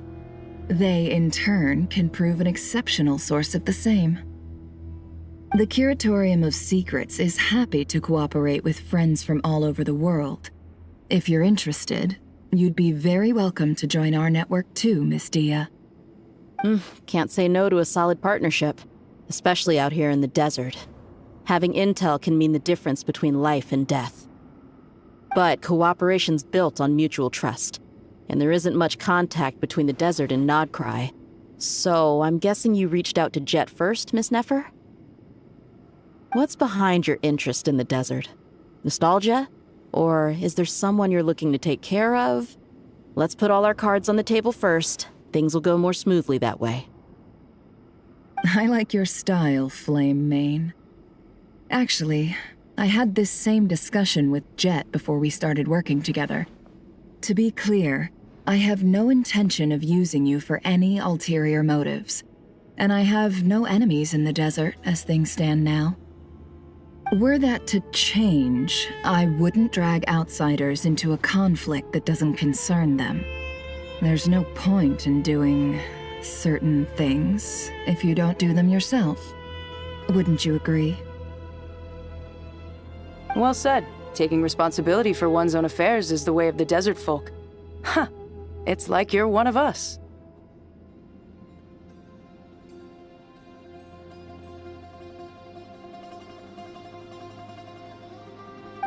You sure that's a compliment? Absolutely. I'll take it. Perhaps we can discuss our cooperation in more detail now?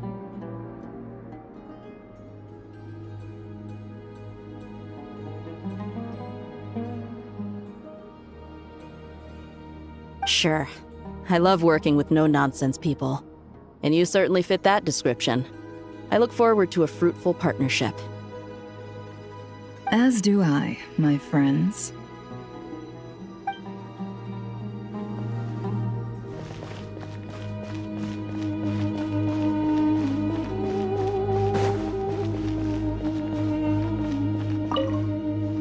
Oh, so many books.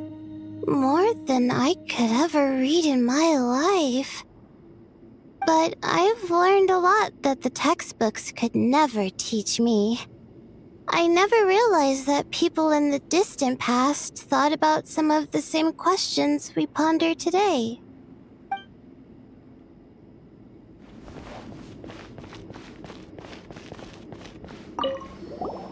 Paimon! Thanks again for your notes. I'm done copying them, so here you go. You're welcome. Just let Paimon know if you ever need help again.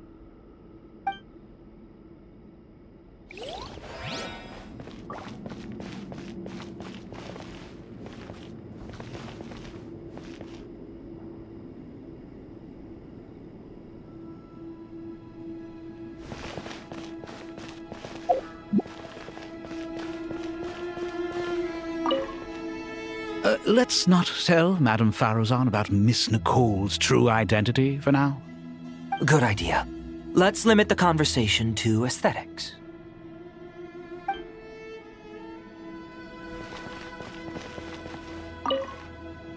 Let's not tell Madame Faruzan about Miss Nicole's true identity for now.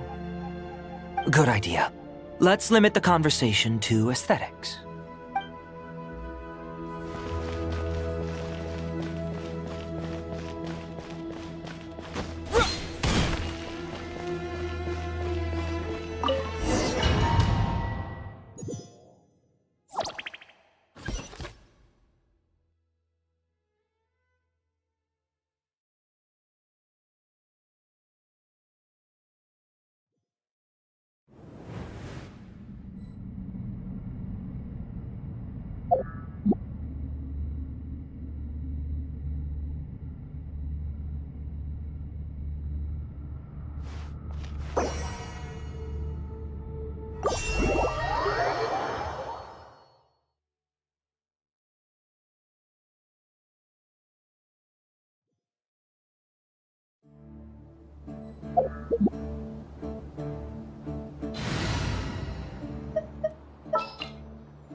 Who ate a poisonous mushroom this time?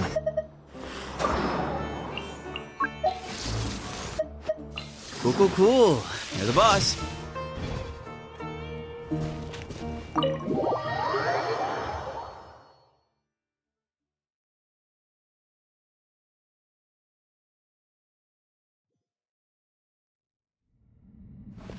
I hope everyone's ready. We'll be arriving at our destination very shortly.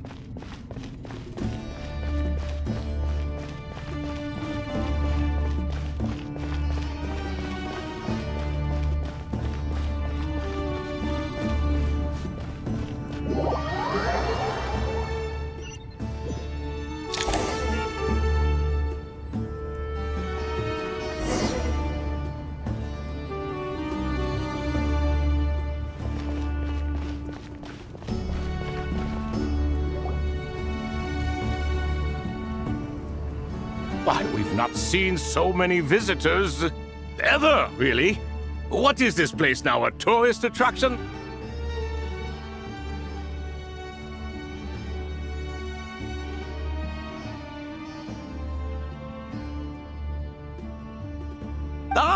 Closer inspection reveals many familiar faces. To what do we dusty old fellows owe the honor? Surely you're not just here to chat. You surmise correctly. We are here to carry out a rather enormous project. Ho, enormous, you say? How large, then? Larger than the gaping void in our lives? Why, you've even put a smile on Goatee and Crocco's faces. All this activity is making for quite the special day.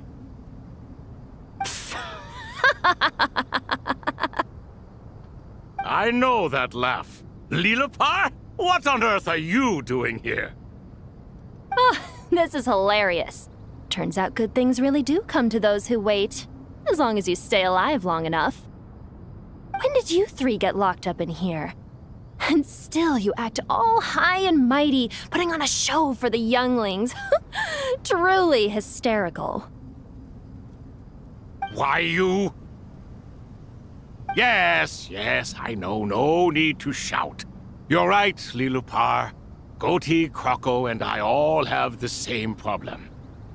But didn't King Deshret seal you away? How did you break free, and how did you get in here? Who knows? Perhaps you can ask my master one day, should you ever get the chance. Behold, the executioners of old. Some have turned into fragments residing in human bodies, and others are imprisoned eternally, leaving not a single shard behind. It's almost tragic, watching lowly prisoners like you act all self-important. Curiosity gnaws at you, doesn't it? Your interest in the outside world threatens to burst you at the seams.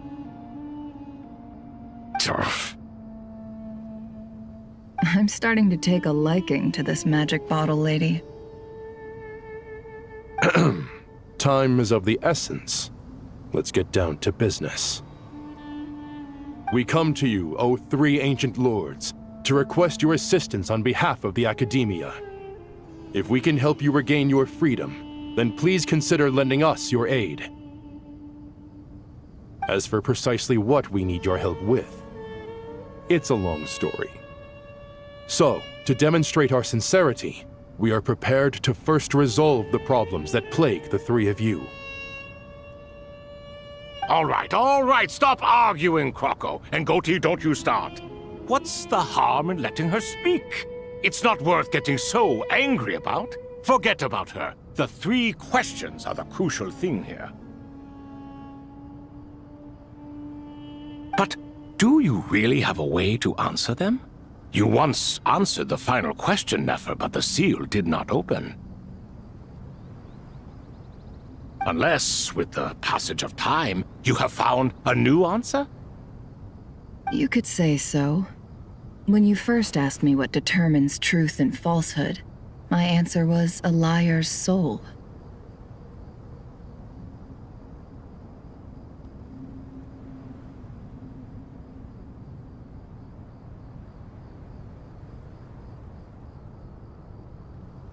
Liars are the best at seeing through the falsehoods of the world. But if you want them to tell you the truth, you have to reach their soul.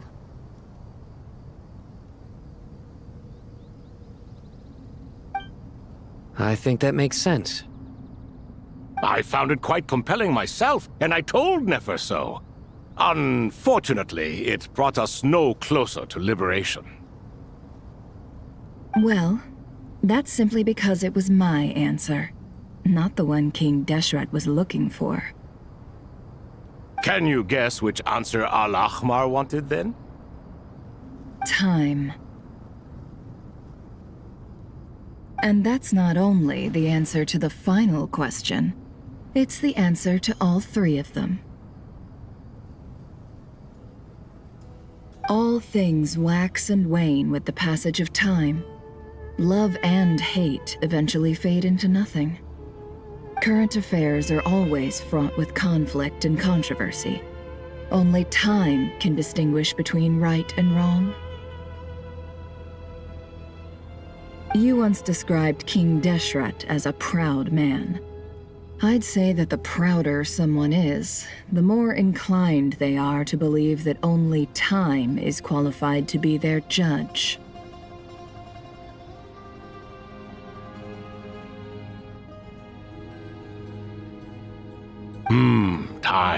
Time. Well. Indeed. Perhaps in building Aru, our king was in fact attempting to reverse time, to bring love and hate, right and wrong, the rise and fall of all things back to their point of origin.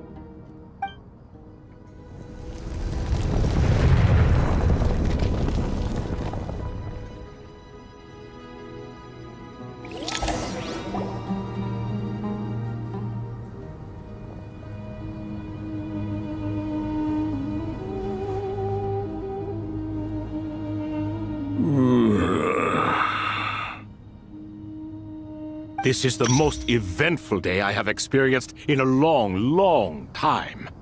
You have my sincere gratitude. Are those 3 of the 7 pillars? Turns out the statues were quite faithful to the source. You 3 seem to be in good spirits. Prison can help a person grow and learn to cherish what they have.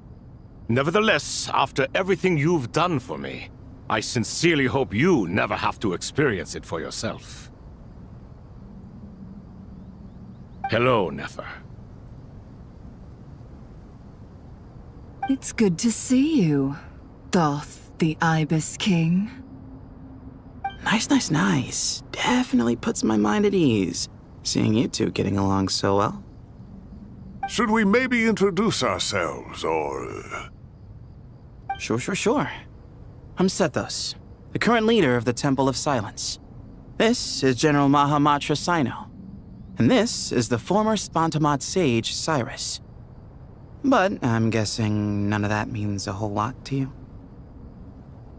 Everything is equally new to us, in truth. We've been gone from this mortal world for longer than you can imagine.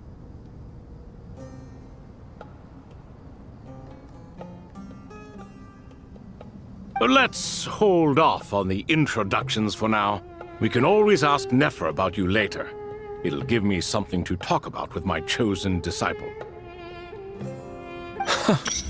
You're like a helpless parrot. Gods and people of yore are not necessarily welcome in today's world. Self-awareness is one of my finest qualities. I thought I ought to share its fruits with you two. Is that so? Well, I think we'll take it in stride, just as we did with the 3 questions. Let's not forget, it was my persistence that won you both your freedom.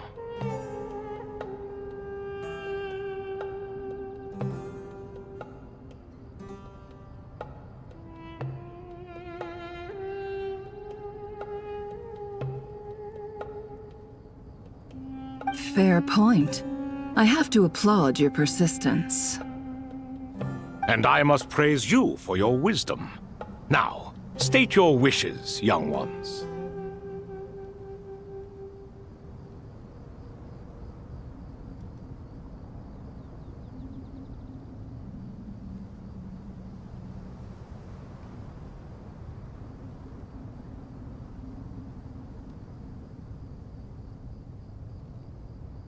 I'm sorry? Why, your tremendous accomplishments deserve a reward, do they not? You must let us do something for you in return. General Mahamatra, what do you think? I won't beat around the bush. Sumeru is facing a crisis the likes of which have never been seen before. And we need your help.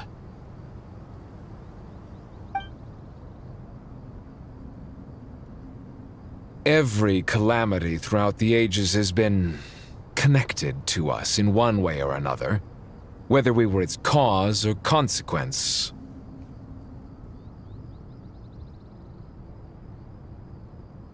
Whatever is wrong with Irminsul, it severely affected the Dendro Archon. She fell into a coma and is currently receiving treatment from the Dendro Dragon. The Dendro Dragon? I'm sorry, the Dendro Dragon is helping to heal the Dendro Archon? Not a pep, surely. Not vicious, cruel a pep who possesses no virtues aside from her basic instincts. Ah, good heavens. Oh, I shudder to think what could have caused Lesser Lord Kusanali to suffer such a plight. Still, why would the Dendro Dragon lend you her aid? She has always held nothing but contempt for the Archons. I suppose she and Kusanali must have some history. You can help us make history too. A smooth talker. Well said, lad. Currently, no one can connect to Irminsul. We hope that by opening up Aru and making some modifications to it, we can use its technology to our advantage. Unfortunately, Aru is an imperfect creation. King Deshret never managed to realize his full vision before his death. Much remains to be done if it is to be pitted against Irminsul itself. Besides, I hear your reasons, but to give Aru up over such would be... The archaeological records clearly indicate that although Aru's construction took a long time, it was not beyond human means to achieve. Modern technology should solve the efficiency issues. We have no choice but to go all in on this. This is by no means a threat. But the only reason we helped you escape from Aru was to gain the necessary leverage to negotiate with you.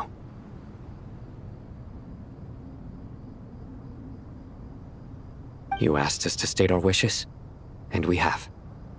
Each one of us here needs your help, as do all the thousands of people living in Sumeru. They need you, and they need Aru. What do we think, my fellow old fogies? Shall we lend our support or not? Since you ask so nicely, naturally. Naturally what? Are you for or against? I simply mean we shall do what comes naturally.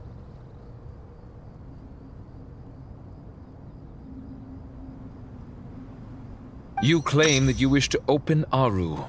Know you then that the golden slumber created by King Deshret is preserved within?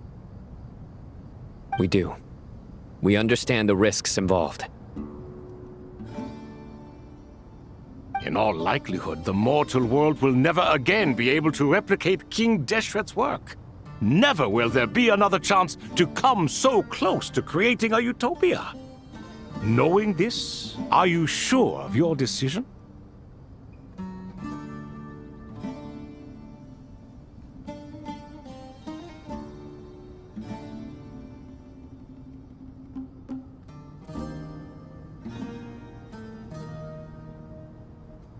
We are sure.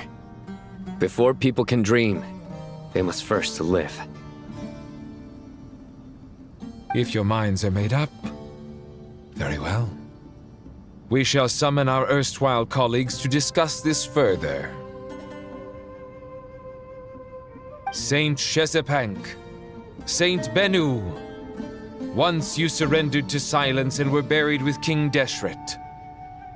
But now, we invoke the right to awaken you with our voices.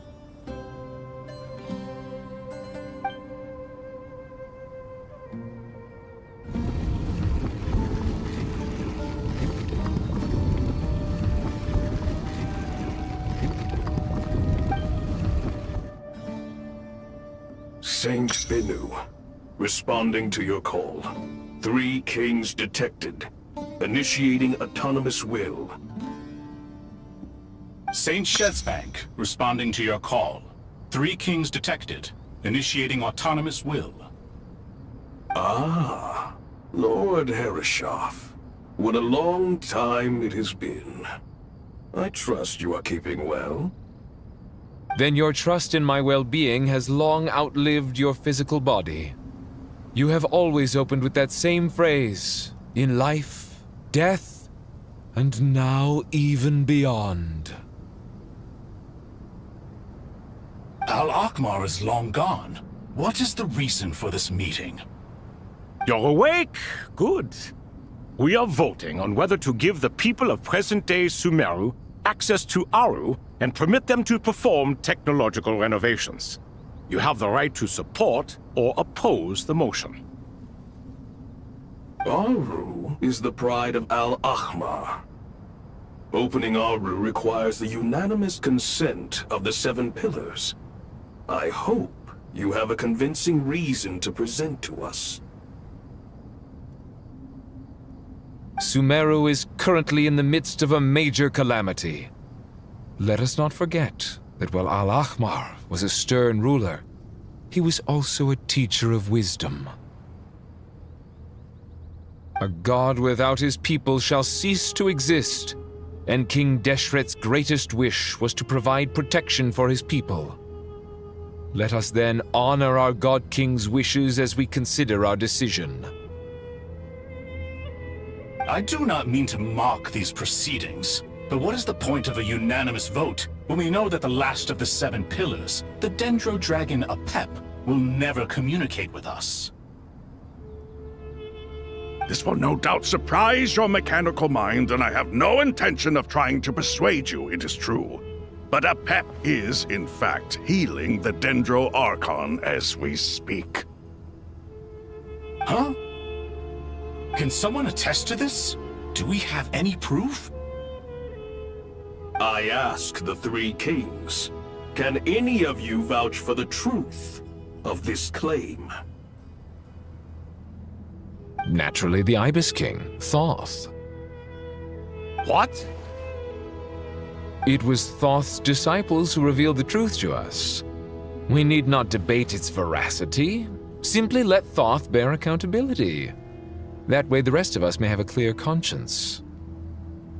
Herreshoff, you diabolical fiend! I awakened our former colleagues for you, supported your opinion, and backed your decision. What sort of fiend would do that? I miss the days when Hermanubis was still around. At times like this, he would offer to take accountability. What are you trying to say?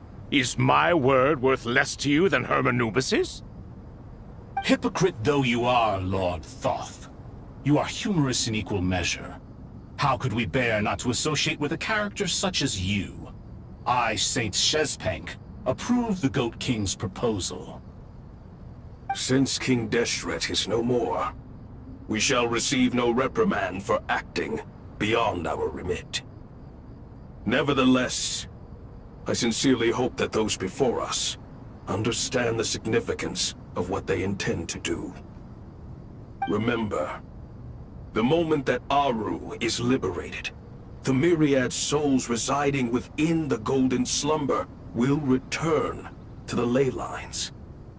And once the ley lines flow again, these souls shall in turn be received by Irminsul. To take this step is to bring the perfect afterlife created by our king to a permanent end. We understand that well, and we have decided to proceed regardless. Furthermore, the contemporary human perspective would contend that confining souls in this way is no act of benevolence. The deceased have a right to rest in peace. King Deshret's creation is clearly a place of rest and peace. It is just that many do not see it this way. But no matter. Saint Binu approves. Hermanubis' representative and the Dendro Dragon Apep made their choice ahead of time, while the Goat King, Ibis King, and Crocodile King have also granted permission to liberate Aru. By the grace of His Majesty, guided by His wisdom and will, let the gates of Aru be reopened.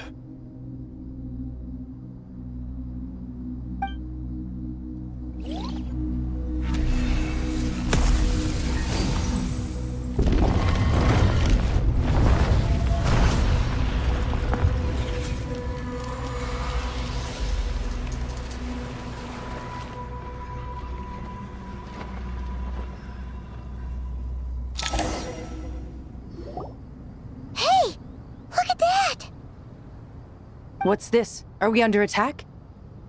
No. Wait, it's...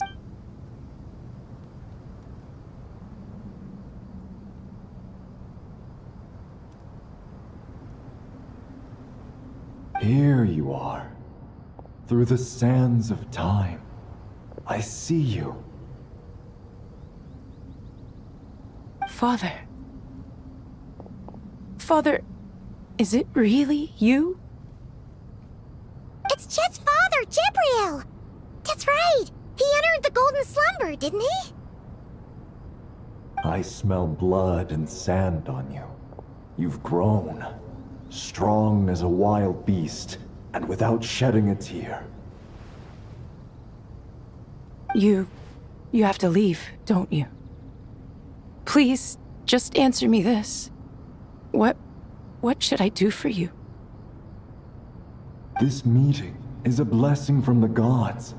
My soul, once imprisoned along with that of Samael, is finally free. I am truly grateful for the chance to see you again. That the dead should meet the living is itself a miracle. One brief, precious moment is enough. Enough to set my heart at ease. Do not weep for me, Jet. I know you will accomplish many great things in your life. You will go further and climb higher than I ever did.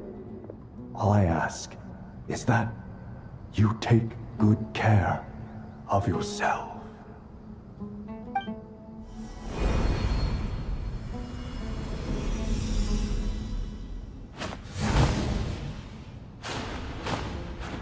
Father! Father! Father. Hey, Jet. Do you want something to eat? Maybe it'll help you feel better. I'm fine. Thanks, Paimon. It was just a little sudden. The chance to see my father again meant the world to me. He was trapped in the golden slumber for our sake. And now, after all this time, he can finally rest in peace. I'm glad. It's a huge relief. You've grown strong, Jet. More than enough to fend for yourself. Yeah. I'll leave the past in my memory where it belongs. My family, the good times and the bad. Goodbye, Father.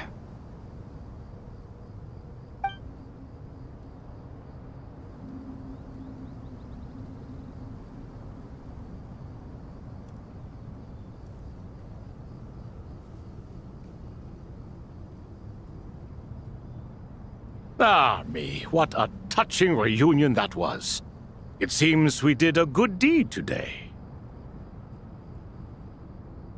We three retainers, once imprisoned for our iniquity, are surely the least qualified to judge whether this deed is good or bad.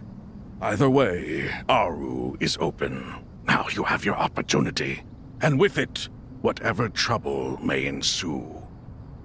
Although Aru was created by a god, human craftsmanship was nevertheless required to build the gate that connects it to this world. Perhaps the relationship between gods and humanity follows a similar principle. As for your proposed renovations, we cannot determine which functions to keep or discard.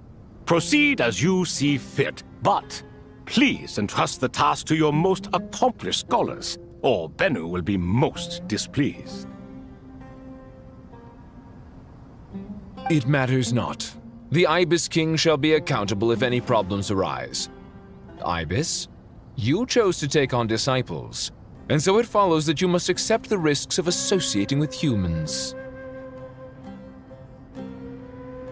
If I'd known you'd be like this, I would have locked all of you away in Aru, never to leave again for all eternity. All of us? What does this have to do with me? Vilify me no further. Scholars, since you have liberated Aru, allow me to present you with a gift. Using Aru's power, we shall install a defense mechanism at our king's mausoleum. You must be guarded even against Irminsul itself. This shall afford you some convenience.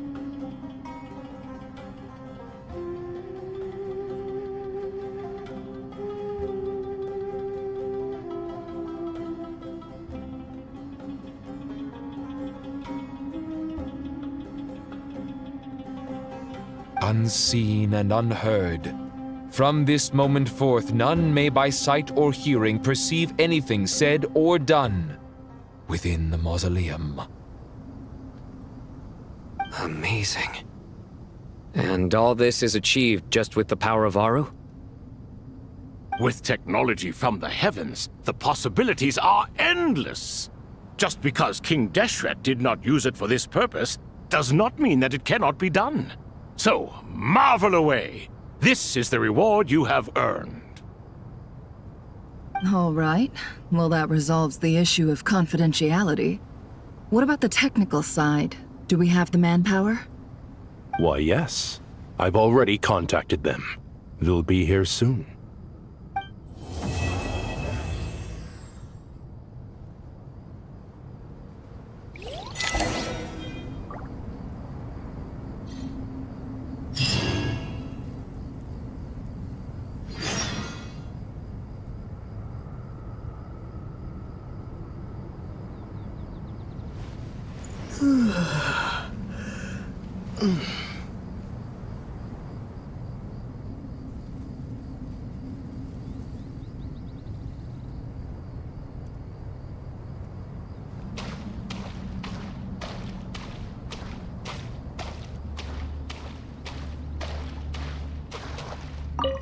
Ah, fresh air. A wondrous feeling. Naturally. I have a sudden urge to stretch my legs. Can anyone recommend a suitable leisure activity? I might have had some recommendations for you were this the past, but here and now, for someone who has just left prison, there could be no greater joy than simply being outside of it at last. I could not agree more.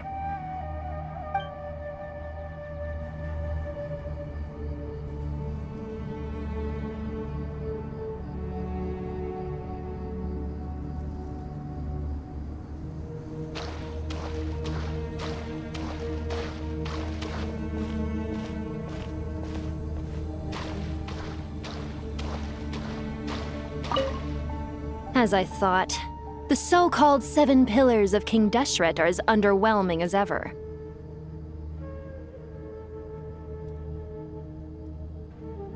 What do you mean? Not a fan of the boys' club? As men, as individuals, and even as gods, they are entirely undeserving of my attention. Al-Akhmar once commanded me to select a king from among the people, so naturally my eyes will open only for one who is worthy. Ugh. Can we talk about something else?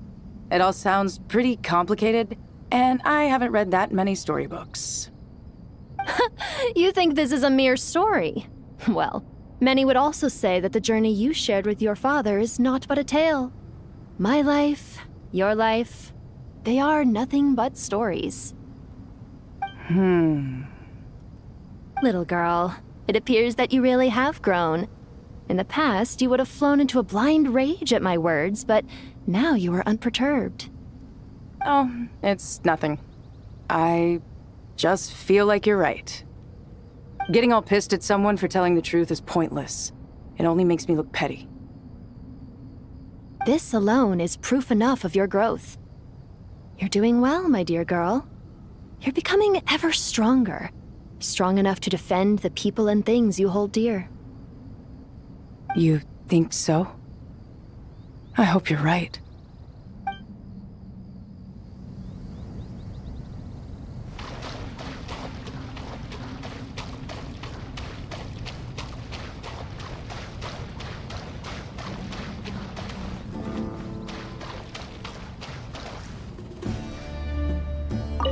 You must be Sethos, the successor to the Temple of Silence. Hello. Yep, that's me. Nefer, right? That's what I heard the others calling you. Judging by your outfit, I'm guessing you come from the desert too? That's right. Started off in the desert, went to the rainforest, then went from there to Nodcry, where I work as an intel broker. Huh. Well, this is interesting. You don't seem to talk about yourself all that much. Yet here you are, volunteering your life story to me. However abridged. Maybe I'm looking to make some new friends. I like making friends too. I'm easier to talk to than Sino and a little more streetwise than Tighnari. Which is why you came over this way, giving me the chance to strike up a conversation with you. Was I that obvious?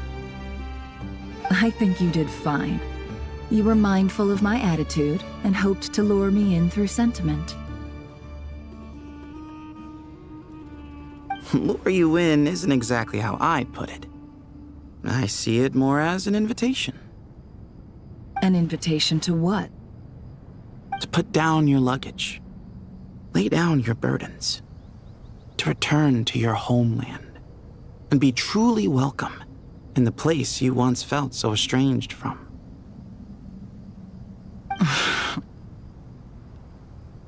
You're a more interesting heir to Bamun than I was expecting. Since you're familiar with my grandfather, I'll assume you're aware of our situation. I'd like to make friends with you. And I think you'd be a great asset to us. Not to mention the power you and I both hold. Originally belonged to the same organization. Aha, there we go. Now we're getting somewhere.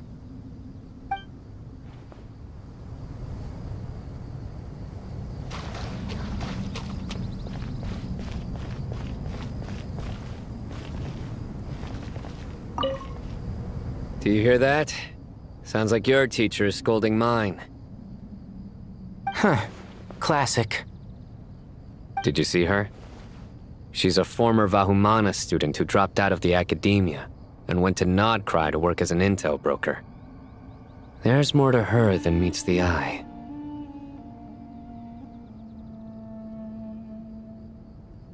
How can you tell? Do the Matra have information on her? Some, but nothing telling. I'm basing it on the fact that she seems to be an expert liar. She can fool many with her words. A sixth sense for liars after investigating so many of them, I take it? Yep. What about you? What do you make of her?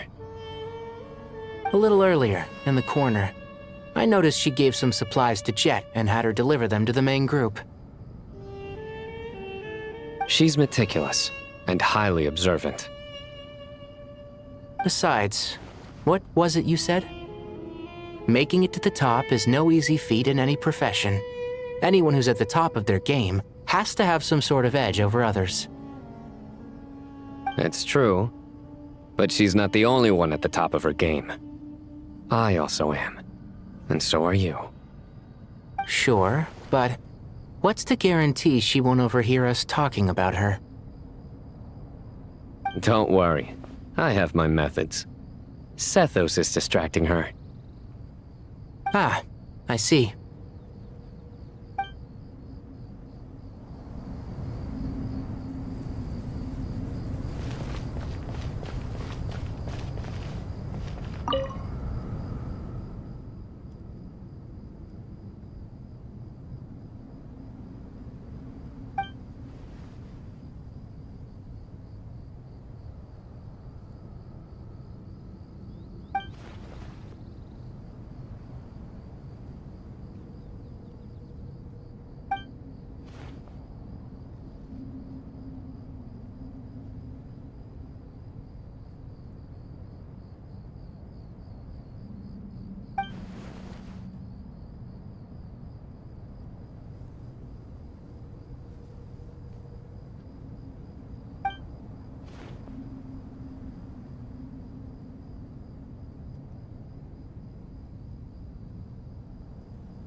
You must be the ones tasked by the Academia with renovating Aru?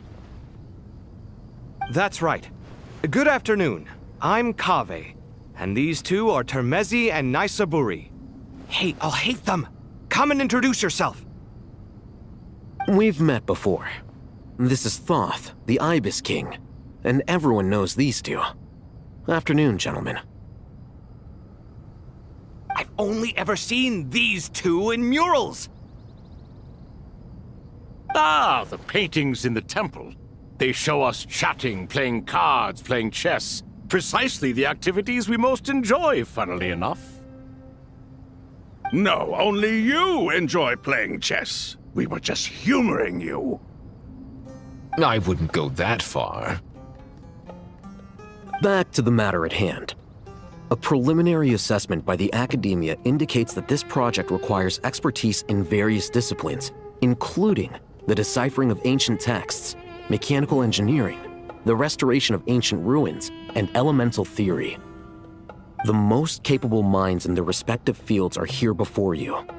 If there are no objections, we'd like to begin our work. The artisans who built Aru for Al-Ahmar gave their very lives to create this splendid work. Follow their example by giving your utmost devotion to this project.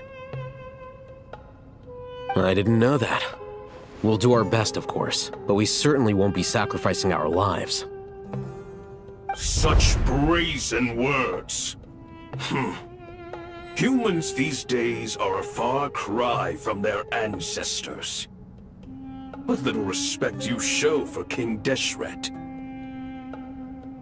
No, that's not what he meant. Please, don't mind him. He shares your sentiments, just not your, penchant for hyperbole. Assuming that's what you were going for? I just think it's important to manage expectations.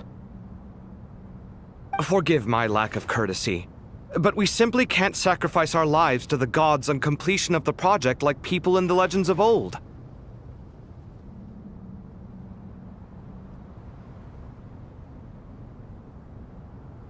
Here's a first draft of the project proposal for your perusal. Please let us know if you have any requests. Normally, I'd have made it look a lot more visually appealing, but we were really pressed for time on this occasion. I hope you'll forgive me if it's a little rough around the edges. Naturally. If my fellow ministers deem this meager display of respect sufficient, I suppose I can consider agreeing to their proposal. Why are you so preoccupied with the ostentatious displays of respect to Al-Ahmar? We should be trying to make things easy for them. You never know. We might have to rely on these young people to look after us in our old age. Exactly. This is Aru's mainframe. Be reminded to use it with great caution. We certainly will. Thank you for your assistance. You may attempt to lay out punishment should you so desire, though I'm afraid it would be futile. You and I both know that certain components of Aru can only be operated by humans. King Deshret always believed in humanity. Still, the reason that Aru's modules are designed that way is not so much because he trusted them, but more because he was wary of you.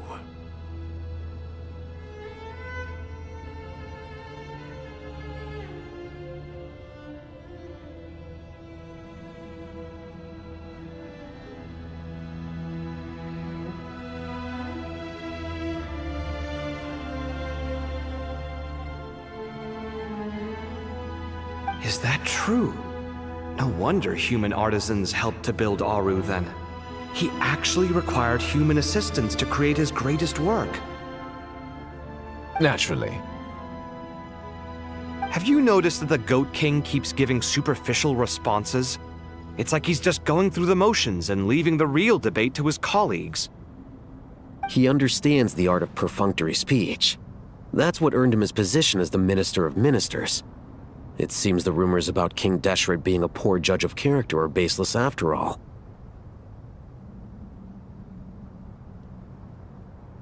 Excuse me for being blunt, but it sounds suspiciously like you're putting yourself on a pedestal and mocking me. You're mistaken. And while there's nothing strictly wrong with making every conversation about yourself, it's not exactly a positive tendency either. You? Whatever. I knew it'd be like this working with you. All right, let me past. I need to look at this console. It's your job to activate it after all. Let's begin. Everyone, please proceed with the external checks and preparations as per the procedures outlined in the engineering plan.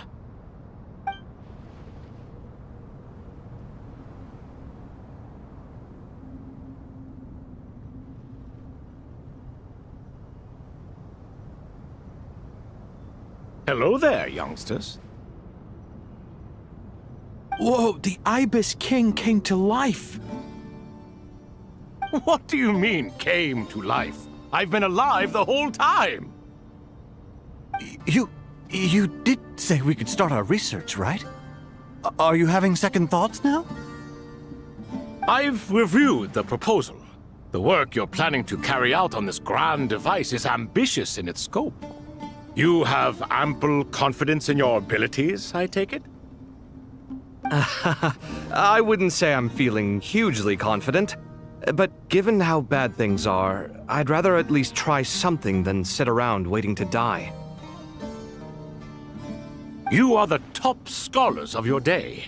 I trust you are aware that there are countless links between Aru and the Akasha? Aru and the Akasha? But... I thought the Akasha was the Academia's greatest technological accomplishment, created years ago by the Dendro Archon to help her people access knowledge. And you too? Do you not know either? You've read the instruction manual, right? You tell them. An instruction manual? The Akasha has an instruction manual? The Dendro Archon is a kind and thoughtful god indeed. It used to sit on a shelf in the corner at the House of Dana. Not the most popular read. If the manual is to be believed, Aru was in fact the original inspiration for the Akasha system. What? But there are so few records about Aru anywhere. And practically none of these scientific expeditions into the desert had anything to do with it. Ah, but this is something you could not possibly have known. You may have heard many stories about the desert, but what is the most important aspect of history? Consider this a quiz. Anyone from Vahumana present? I'm from Vahumana. It's, well, veracity. Precisely. And a large part of veracity is the chronological order in which events occur. I may as well tell you. In the beginning, Nabu Malikata, the goddess of flowers, descended upon Sumeru. The glory of the heaven was within her. She brought life, oases, and knowledge to this land. Then she created the Jinn, enlightened them, and ordered them to serve her. Two other gods also walked upon this land where wisdom flowed in abundance, and the three met beneath the great green trees. It was the first and greatest alliance. We should speak with reverence of this covenant between the three, which transcended both time and life. For they promised that in Sumeru, wisdom would be shared with all. All the great changes in Sumeru's history began with the goddess of flowers. For King Deshret's sake, she pried into the secrets of Celestia, and for this was burned to ashes by the flames of wrath.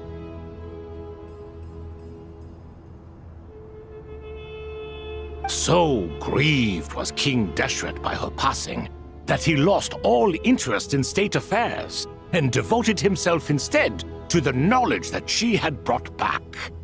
It was after learning of the technology from that floating island in the sky that he first conceived of Aru. And so, the Akasha was inspired by Aru, while the basis for Aru itself came from Celestia's technology. Well, if the two share a common technological origin, then connecting one system to the other is an entirely feasible idea. Unbelievable. Have you no reverence at all for celestial technology? No, I do, but there's no time for that. The schedule is too tight. Blame it on the deadline. Perhaps you could try coming up with our cutoff dates. You know what it's like having to turn around 5 different drafts in one day? I wouldn't wish it on my worst enemy.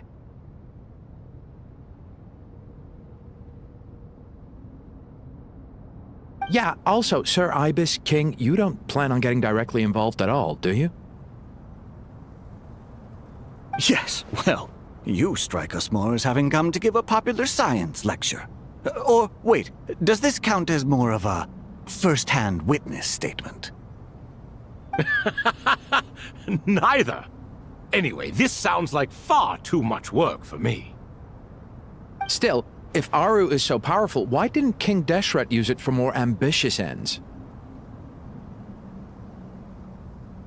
Because it was never fully completed. King Deshret had grand plans, but he perished before they could come to fruition. In the beginning, his wish was to create something that could rival the very world itself. The Lord of Flowers sacrificed everything for that ambition. What he desired, she bestowed, and thus was knowledge brought into the world. Her courage and sacrifice had to be honored with the most splendid of monuments, or King Deshret would surely have deemed it a grave injustice.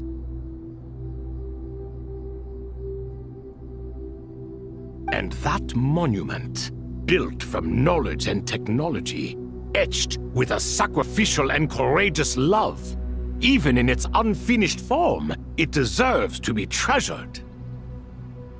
At that time, King Deshret said the following to the Lord of Dendro. Since we share an eternal covenant, I shall never be your enemy. Hence, the fruit of wisdom from the heavens is not to be devoured. Remember, it is not that I lack the power to become the enemy of wisdom. Yet you and she have taught me much and shown me kindness. For this, I cherish you both. In the end, Aru was only used to store a portion of the souls. It was but a primitive form of the masterwork the king had envisaged. His final hope for Aru was to return to the past, when she yet lived.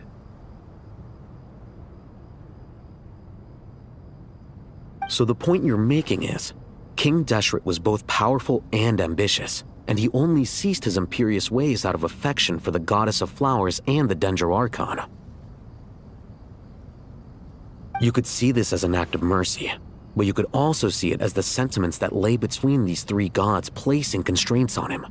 This was, after all, the foundation of the alliance between them. This explains why Aru was both a prison and a monument, and why the answer to the 3 questions was time. You have to be careful who you get involved with, or you invite all manner of misfortune.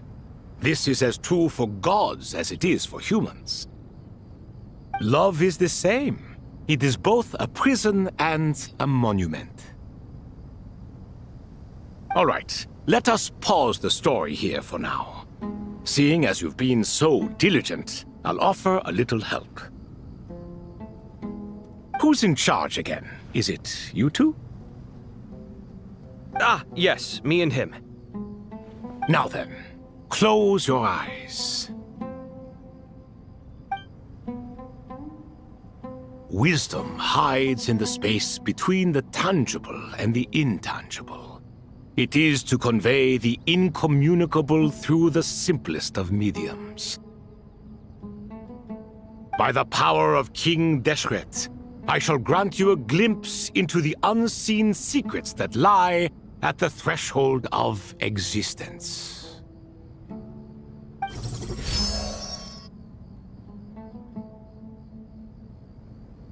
Where did this come from? Is it a new mechanism? It looks more like some form of externalized information. You've rendered it visible? Just as the Akasha allows you to access a greater range of knowledge, the power of our king permits one to perceive ingenuities that do not belong to this world. This is no ordinary mechanism. It reflects the internal structure of Aru. Whether you choose to increase or decrease, keep or discard. Come, use these to achieve the outcome you desire. Looks mechanical to me. Better let me handle it, just in case. But wait, how do I get up there? Turn around. So that's where the elevator is.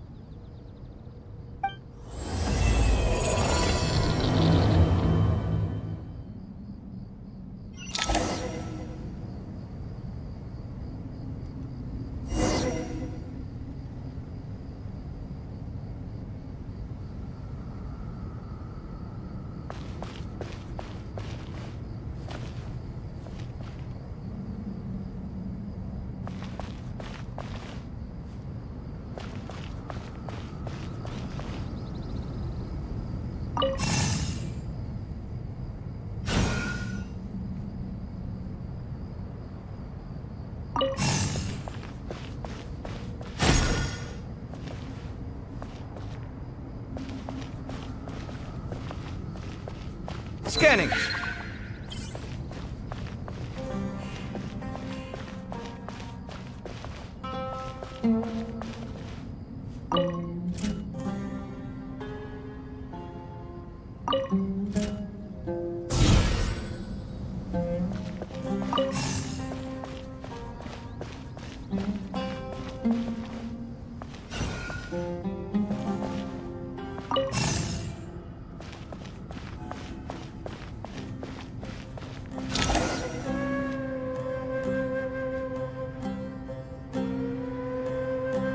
Obelisks were used to record important information in the ancient desert civilization. Hey, Alhaitham, there's some writing here I'll need you to decipher. I've sent it to your screen. Do you see it? Got it. It's a little blurry, but I should manage. Take a look and tell me what it says. Oh, and I'll send any other similar text directly to you from now on. Let's start with this one. It's a variant of an older script. Herein lie verses written for the Yellow Sands. Looks like cultural information from the age of King Deshret.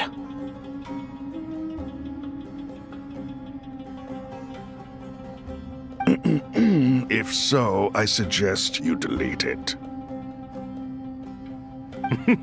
Words thrown together merely for fun.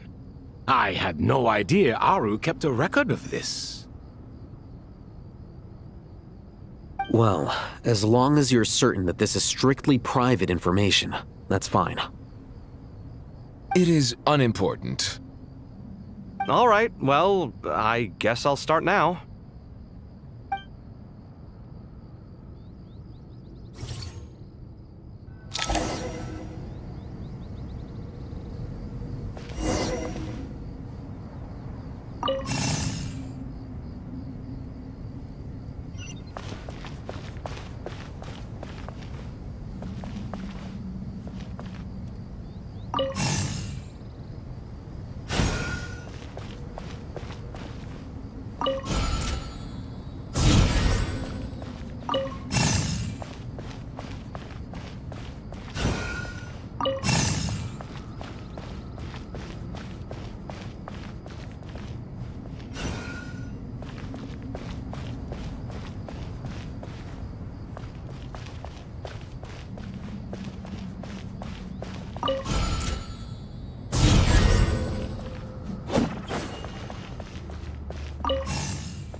Found some more. Sending them over to you now.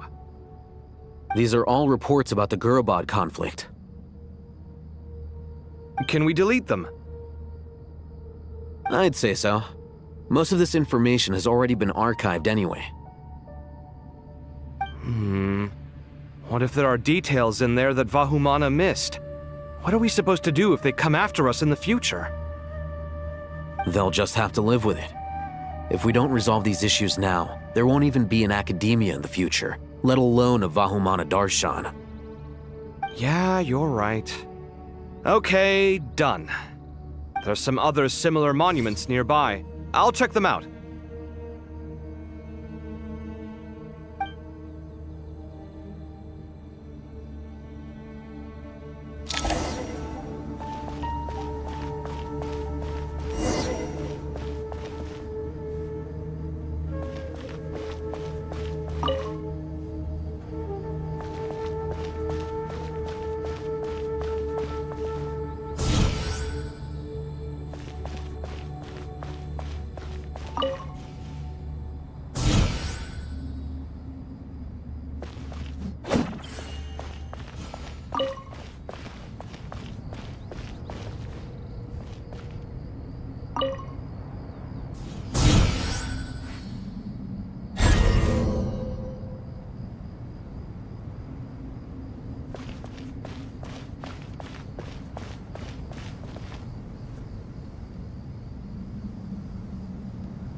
Another monument.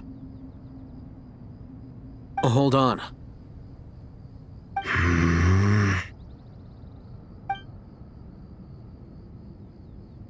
You're still reading it? How long is it? It records the development and governance of the Oasis civilization. Most of it concerns the Jinn, but it also contains records left by the artisans who built Aru. Is it important? Some of it. There was no way for me to read the whole thing in its entirety, so I had to rely on my intuition to pick the parts worth keeping. What about the artisans' records? What do they mention? They're speculations, mostly. For instance, they were wondering how to protect themselves if King Deshret decided to silence them after the construction of Aru was complete. Sounds like pure mythology to me. Surely that kind of thing didn't really happen. The records do emphasize that this was merely their conjecture based on various myths. Still, the artisans did leave details of their plans to survive, including blueprints for their escape route. Even that got recorded? Okay, well, I'll make a copy of this first before I delete it. Is that truly necessary? You won't be needing those. No, the blueprints are important. I want to keep them as a memento.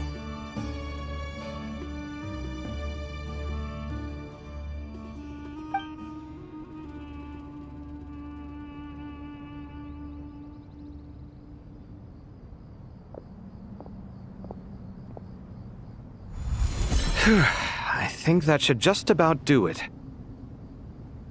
It meets the requirements of the contingency plans, so we should be good. I gotta say, it's the strangest feeling, this cross between reality and the intangible. It's like drifting between life and death, or in and out of a dream, using my own hands to manipulate illusions that are forever out of reach. Chasing dreams in the most literal sense. Definitely a novel experience. What happens if my spirit just floats away? That won't happen.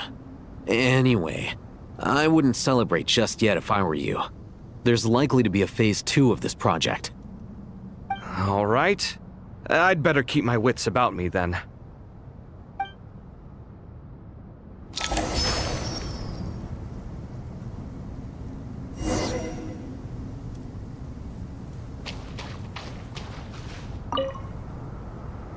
I expected that the outside world no longer respected the ancient gods, but even so, I do find the tone of these youngsters to be dreadfully impolite. It should hardly come as a surprise to you. I remember you saying the same thing last time. I assumed that was just a one-off. I did not realize it was the norm. Don't you think that young lad's matter-of-fact tone sounds familiar? It bears a rather uncanny resemblance to you, Goatee. Surely a sign that he is a man of rare intelligence. Ugh.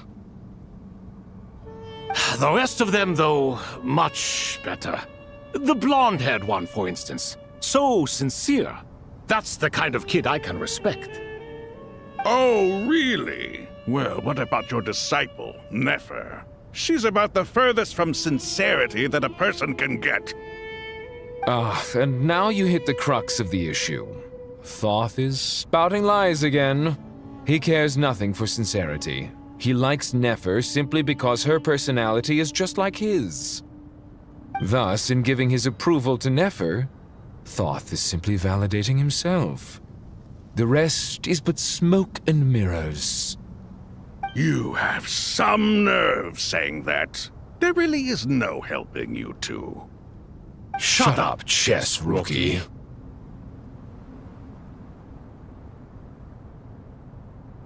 What nonsense is this? How dare you tell me to shut up? How can you engage in such banal chitter-chatter at a time like this? Aru has been opened. The glory and splendor of a bygone age is about to sweep over the earth like a flood. And you're here squabbling like petulant children. All three of you are insufferable. King Deshret was merciful, indeed, giving you a chance to be released from prison. I say, you should have been locked up for good. Ah, but Bennu, look on the bright side. Had they not been released, we would not have been awoken. Oh. You've been here this whole time. You should be scolding them along with me. I miss Hermanubis. It's not a real reunion without him here.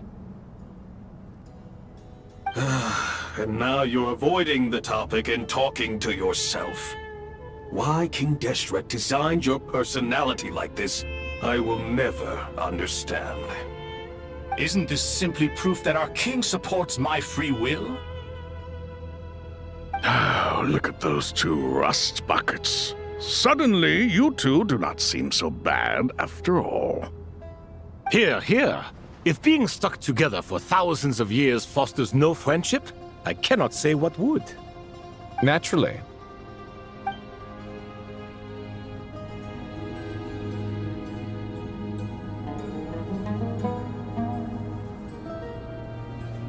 Sight clear!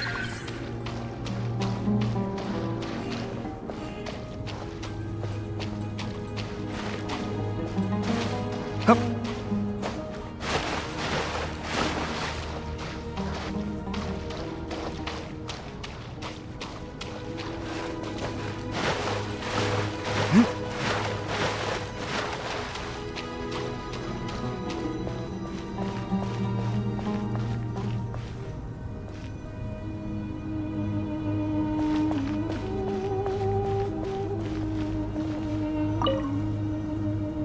How's it going?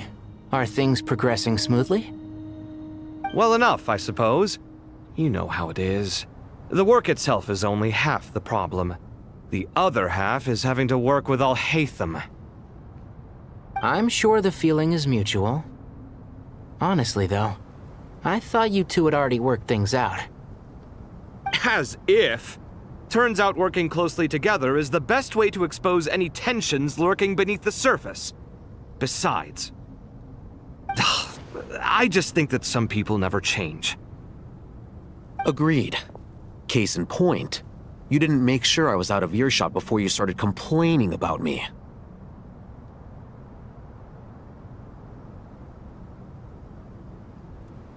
Old habits die hard. Actually, this is for your own good. Maybe if you spend a little more time listening to what other people have to say, you might actually realize that you're the problem. Naivete is another old habit of yours. I had assumed that you both volunteered for this project, like us forest rangers. But now I'm getting the sense that wasn't the case.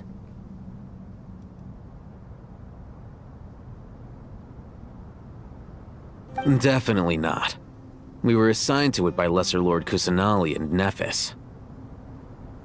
As much as I'd love to be doing normal work for normal clients, these Titan projects are all that's on offer right now. Though I'm sure they wouldn't be roping us in if they had any better options. Just goes to show how short-staffed the academia really is. I'm sure you've prepared yourself mentally, but I still feel the need to advise you to lower your expectations. It might make the process of working together a little less intolerable. I know! Same to you! But if you already understood that, you should also know not to say the quiet part out loud. Why don't you come help me with my forest patrols? Might help you avoid any further disagreements. Good suggestion, but unfortunately, differences of opinion will always exist. Changing the nature of the work won't get rid of them. For once, I actually agree. There is zero chance of us ever resolving our differences. Zero! But even so, the work must be done. Care for some coffee? I'm glad to see you making progress. Don't act so smug! It'd be nice if you made some too! I feel like even I've made some progress today. In the past, I never would have dared to try and mediate a conflict between you two while you're both right there in front of me. Apologizing probably makes it sound like I'm in the wrong, but I'm sorry. I was just kidding. Truth be told, I don't have any work to do at the moment, so I'm just here to kill some time. How's Kale? She's studying with Nicole. I'm not sure how she's getting along, but she seems to be in good spirits at least. I wouldn't worry. Angelic affairs are probably above your pay grade anyway. I know what you mean, but Sino and I are still a little concerned for her. He said he'd go keep Kale company after he's finished training the mercenaries. I'm planning to join them myself shortly. Kale will be okay. Have faith in her. Even we can see how much more confident and outgoing she's become in these past few years. Thanks to you and Sino being there for her and providing guidance every step of the way, she can finally stand on her own 2 feet. On her own 2 feet.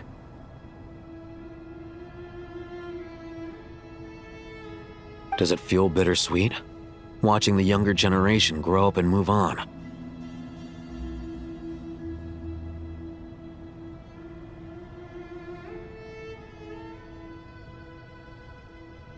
No, not yet, at least.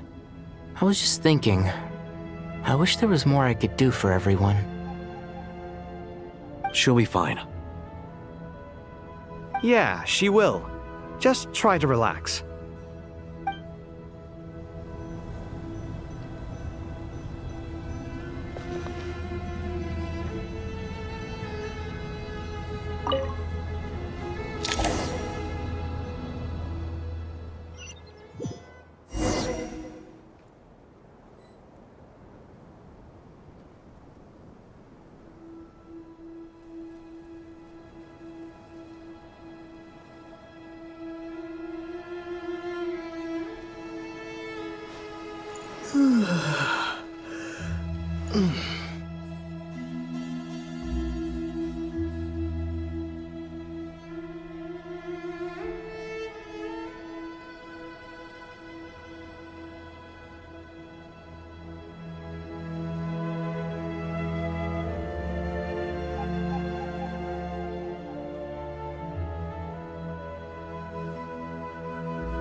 Traveler from afar, do you worry for the fate of Sumeru as well?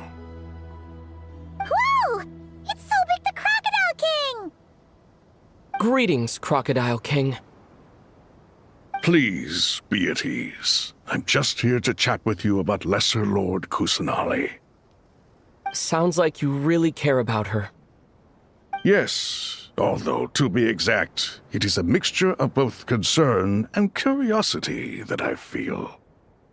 Speaking of Nahida, Paimon was wondering how she's doing. Wait a moment. What is it? I tried calling out to Apep, but there was no response. This can only mean that she is focusing all her energy on taking care of Lesser Lord Kusanali. All the gods who served King Deshret seemed super surprised to hear that Apep agreed to help Nahida. Guessing she made a bad impression on you or something.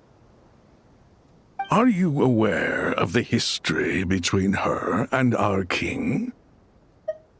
The story begins a long time ago. Al-Ahmar was always a wishful thinker where the Dendro dragon was concerned. Without consulting her, he decided to list her among the 7 pillars and declared his own power to be far superior to hers. That was when our king was at the height of his power. Ibis Goti and I were no match for him. And so we chose to submit and serve as his ministers. But not Apep. No, she never thought much of him. To Apep, Al-Ahmar's pride and sense of superiority were nothing but ignorance and hubris. In fact, they fought numerous times, but usually the battle ended in a draw. In the end, King Deshret coveted the power of Celestia, only to end up corrupted by knowledge. His final act was to trick the dragon into swallowing him whole, leaving her to bear the torment of his sins. The Dendro dragon stands for the glory of a bygone era. She hated Al-Ahmar and what he represented. All the gods, all the power they wielded. And so, her willingness to help the Dendro Archon through this crisis comes as a great surprise indeed. It makes one wonder whether, perhaps, the Dendro Archon assisted her in the past. Yep, Nahida did her a huge favor.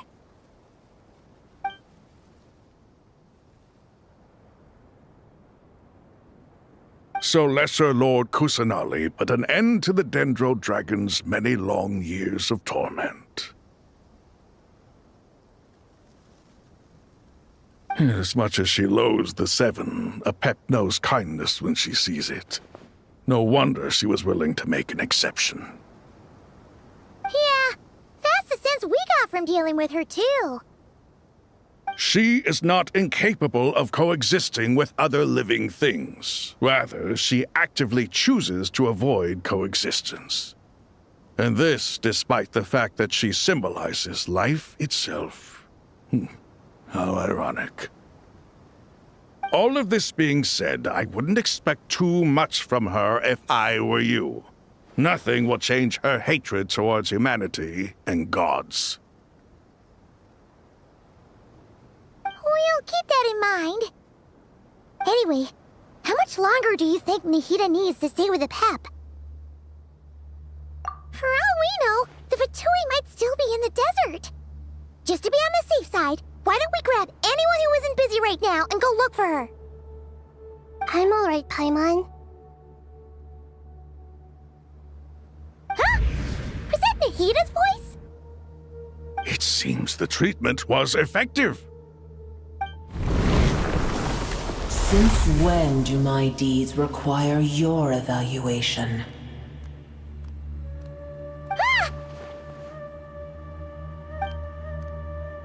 Here will do just fine. I had no intention of taking you any further. One ought not expect greater generosity than they have earned. You always hide your kindness away like an oasis within a sandstorm. Only those who make it through the swirling winds can know just how beautiful that oasis is, and how much hope it brings. You dare appraise my being? No, I'm expressing my gratitude. I want to thank you for sharing your precious life force with me.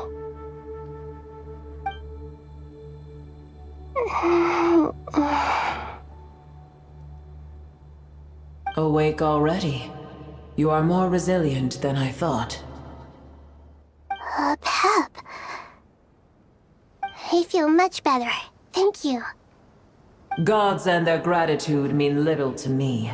I would rather you give me your assurance that the situation with Irminsul and Sumeru's ley lines will be competently managed. If I suffer any ill effects from the ley lines, you, as the god of this land, will be held responsible. And you would not enjoy being held to account by me. I understand what you require, but I would assume this task even if you did not demand it. Sumeru is my responsibility. I must resume my duties as soon as possible. A farcical notion. God of Sumeru, I hope you realize how unextraordinary your strength is. And yet, maybe it is precisely what defines me. A god of wisdom is not meant to rule by force. Then hold steady. We go forth. Well, I'll be. Is that a pep? Do my eyes deceive me? Of all places, the Dendro Dragon has decided to visit the mausoleum of King Deshret? I see that after all this time, El Ahmar's menagerie of ministers remain as vile as ever. It's a pleasure, Dendro Dragon. Had you arrived but a little sooner, you might have attended a meeting of the Seven Pillars.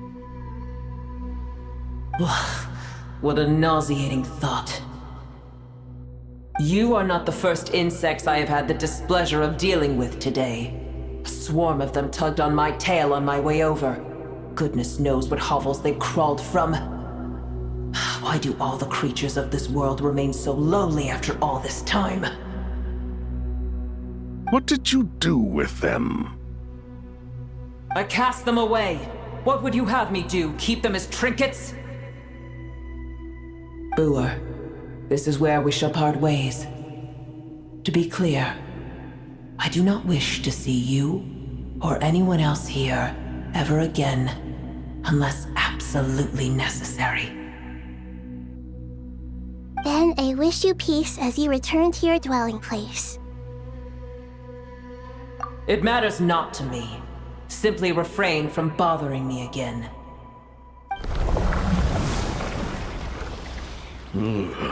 A force to be reckoned with. At times like this, I feel glad that she has no interest in any of this. Hold on, just hold on, okay? We're almost there.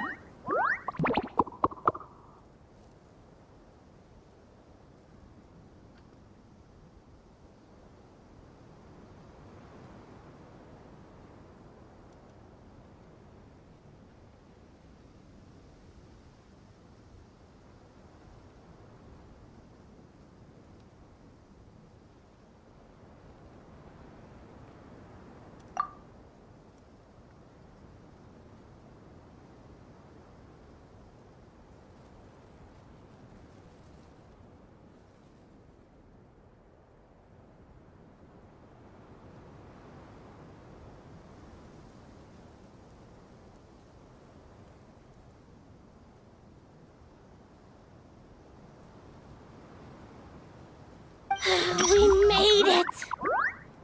Huh? Wait, that voice! It's... Uh-oh! I'm gonna fall!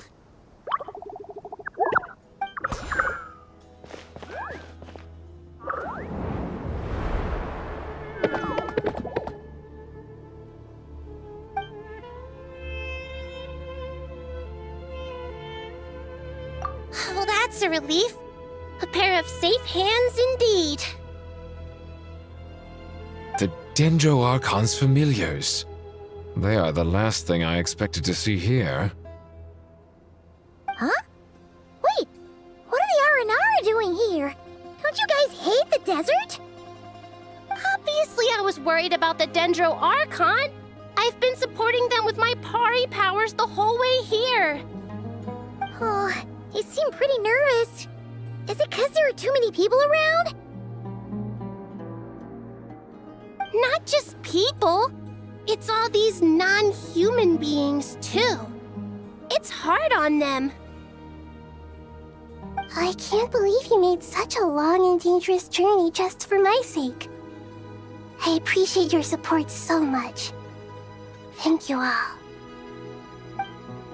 I'll have to ask everyone to wait while I help our new arrival settle in.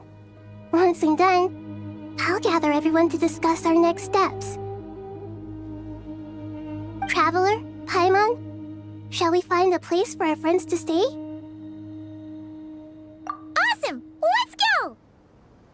Well, first I have some questions.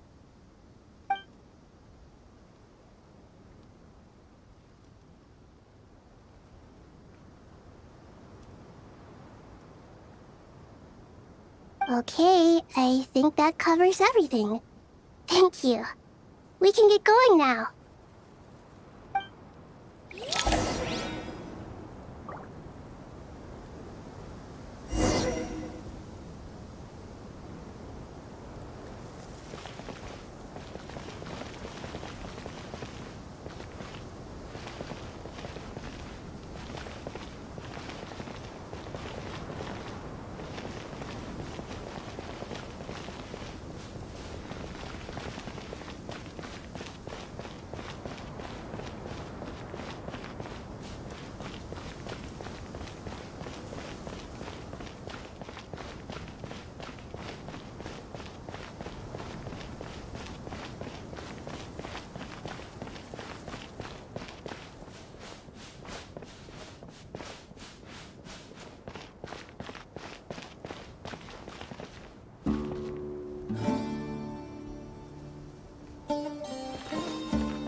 Hello, everyone. It's only us.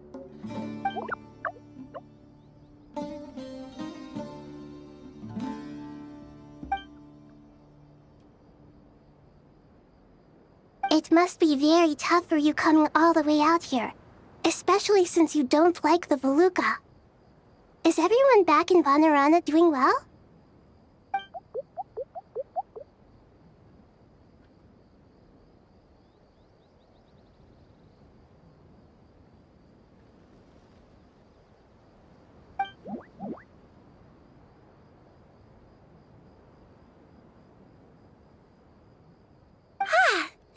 this year. Good. Are you okay?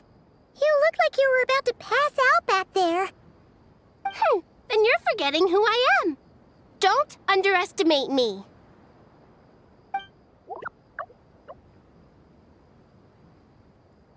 Red flag. Oh, excuse me! Are you comparing me to Paimon?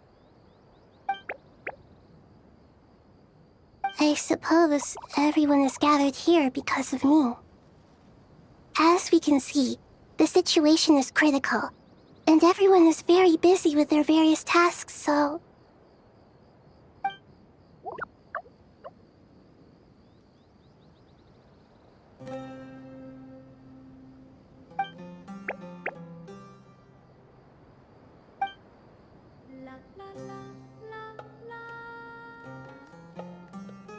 I can't thank you enough.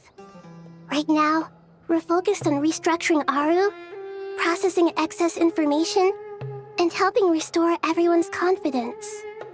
I'm sure you'll find it all very straightforward.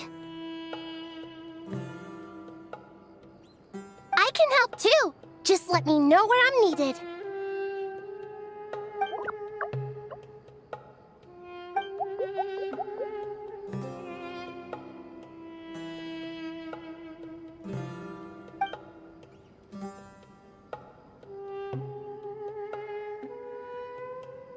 Up to no good?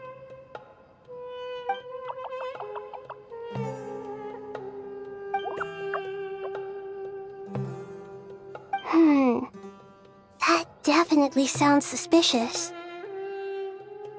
Traveler, Paimon, I have other work to attend to here that needs to take priority.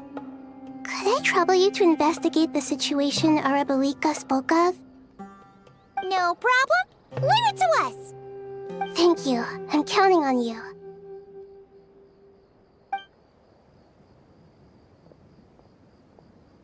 There's one other thing.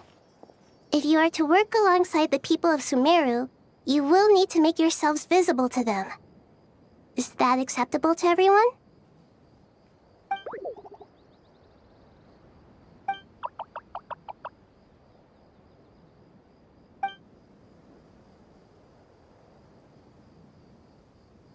There's nothing to fear.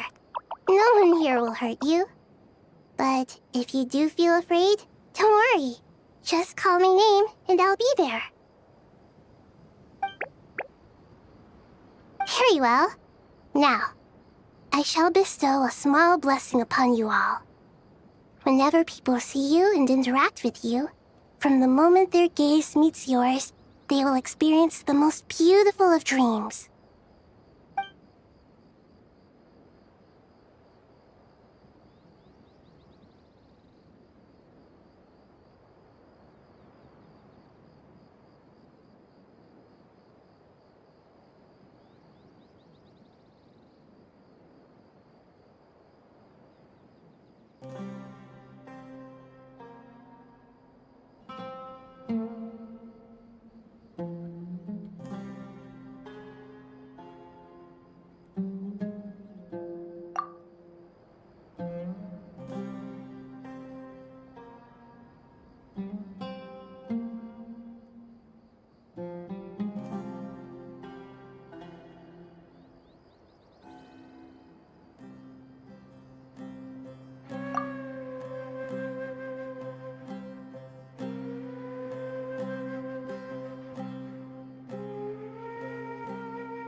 Do not fear. We will face it together. This too shall pass.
everyone's here. Wonderful. Dendro Archon, you're back. Are you recovering all right? You mustn't push yourself too hard. I'm doing very well. Thank you for your concern.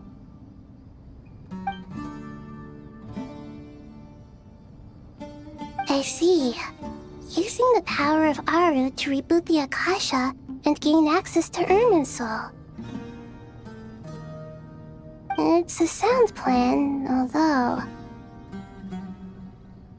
I regret to be the bearer of bad news, but with the state that Irminsul is currently in, it's impossible to access via traditional means.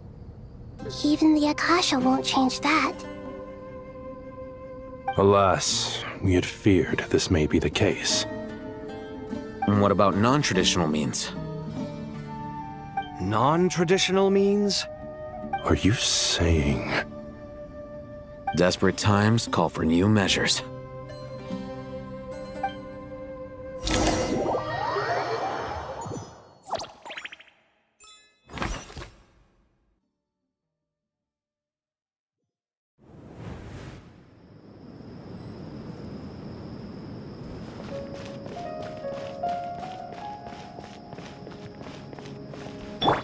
Swan Fury!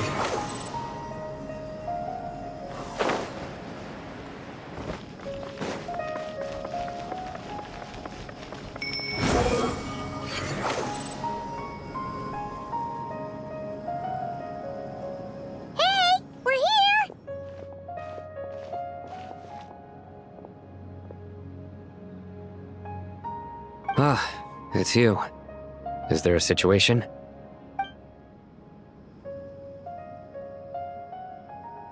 The Aranara have good intuition when it comes to people. In other words, there may well be a traitor among us. Given everything that's going on, I'd be more surprised if there wasn't. Miss Nefer, as a professional intelligence broker, I trust you have a solution? Not one that I'm willing to volunteer. What's in it for me? Let's say I'll treat this as a pilot project aimed at expanding your intelligence operations. Whatever business you're in, an avenue to demonstrate your abilities could never hurt. I like the sound of that. Glad we're on the same page. Given that you rarely set foot in Sumeru, practically no one at Caravan Rebot knows who you are. I take it you've read the files on everyone in the area? Yes. I also skimmed the list of evacuees, and am more or less up to date on where everyone stands. Any initial suspects? Limiting the scopes to males whose recent activity could be viewed as suspicious. I've identified 3 names. The Aranara saw 2 people talking, but currently we only have 1 suspect. The other person was probably just a messenger, and in all likelihood has already left Caravan Rebot. Everyone is heading for the desert per the evacuation order. Anyone willing to turn back at this stage is almost certainly with the Fatui. There's no way it was a spur-of-the-moment decision to act at a time like this. This spy must have been planted long ago. We need to smoke him out from wherever he's hiding. Sounds like you have the beginnings of a plan.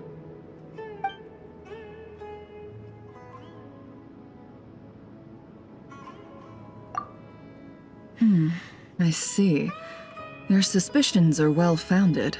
I'd be watching him too if I were you. So far, we still lack solid evidence that he's been bribed.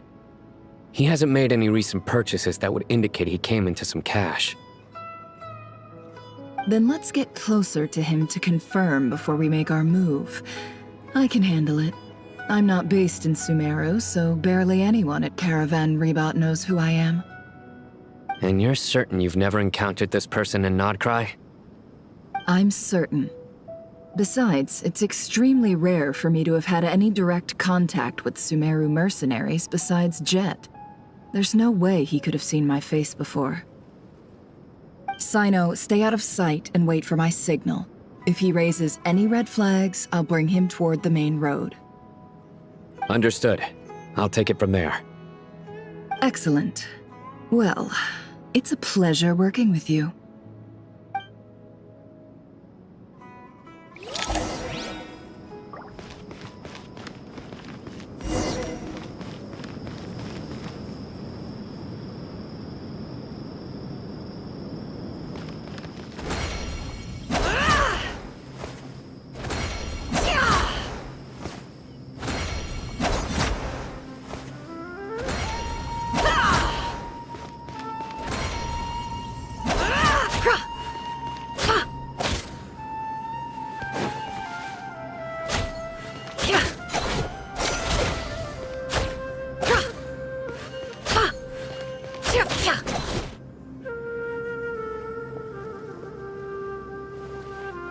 Darker skin, scars, frequents the desert and has ample combat experience.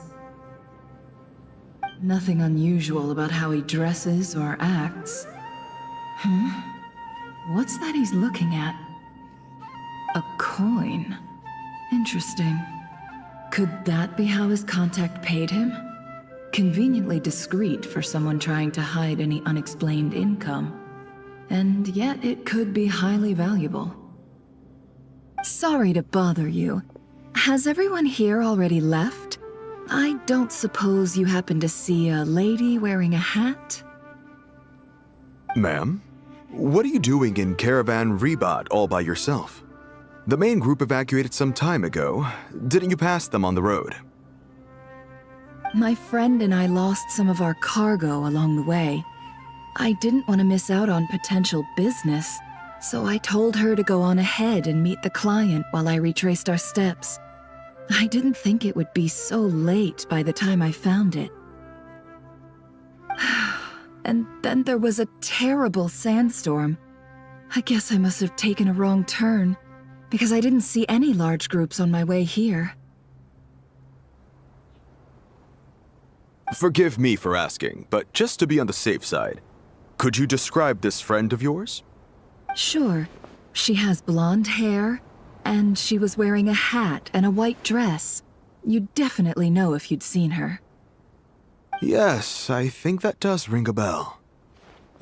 My apologies. During this exceptional time, the Corps of 30 are under orders to be extra cautious when dealing with unknown people, whoever they might be. I understand.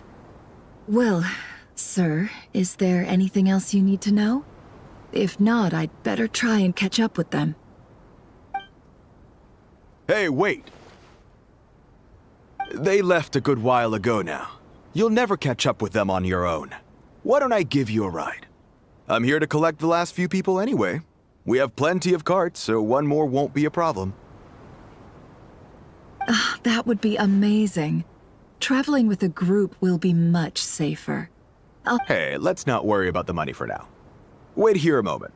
Once I'm done packing up, I'll take you to join the rest of the group. All right, thanks. Let me know if you need a hand carrying anything. No need for that. I'm strong enough for both of us. Okay. Well, I wish there was some way I could repay you. Guess it's my lucky day, running into someone who knows what they're doing here. You're not wrong there. I mean, what kind of cargo is so important that it's worth risking your life to get back? I hope for your sake that it's priceless. Okay. Well, I wish there was some way I could repay you. Guess it's my lucky day, running into someone who knows what they're doing here. You might have just saved my life, you know? You're not wrong there.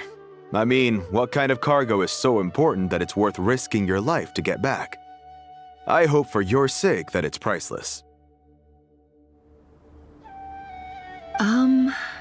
Actually, I suppose I can tell you, since you've been such a big help. But be sure to keep it to yourself, or we could both be in big trouble. Oh, really? Sounds mysterious. We're in the antiques business, you understand? Some of our goods aren't acquired through the most legitimate means. We have to be very discreet when we're selling them, That's why I had to go looking for the missing cargo alone. Ah, no wonder. Well, ma'am, in that case, it turns out that maybe there is something you could do for me. I'm all ears. But to be clear, our commission isn't cheap. Think carefully before you ask. We don't want to ruin our relationship before we even hit the road. I'm sure that won't be a problem. My issue is, I have something that's a little difficult to sell on as well. Take a look at this.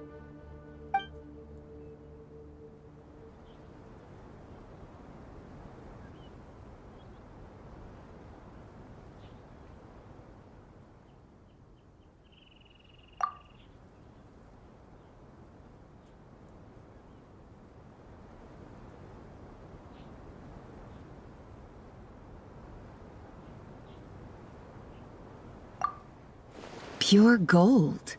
That's quite something. How'd you come across it? Dig it out of some ancient tomb? If you look hard enough, there are many treasures to be found in the mausoleum of King Deshret. It has no distinct Snezhnayan markings. That'll be why he's going with that story.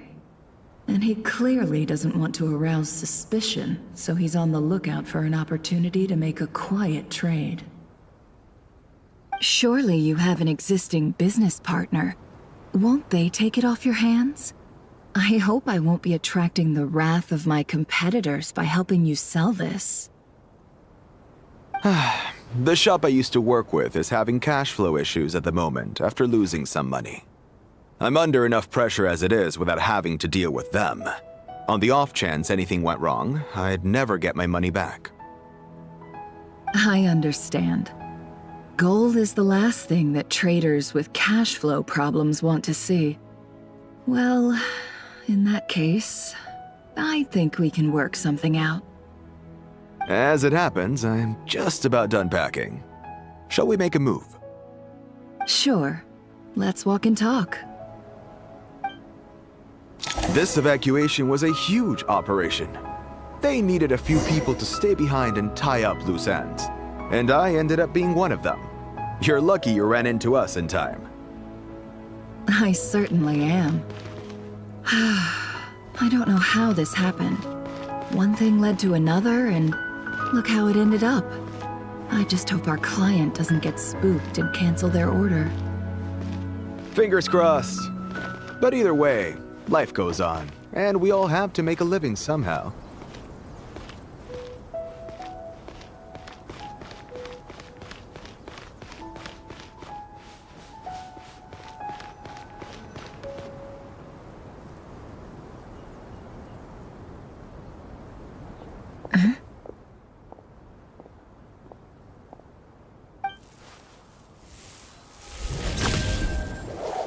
Hands where I can see them. General Mahamatra! No, wait! What are you doing?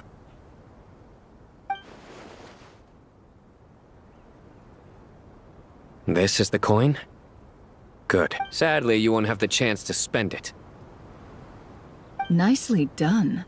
Looks like Sumeru's Matra are a well-oiled machine nowadays.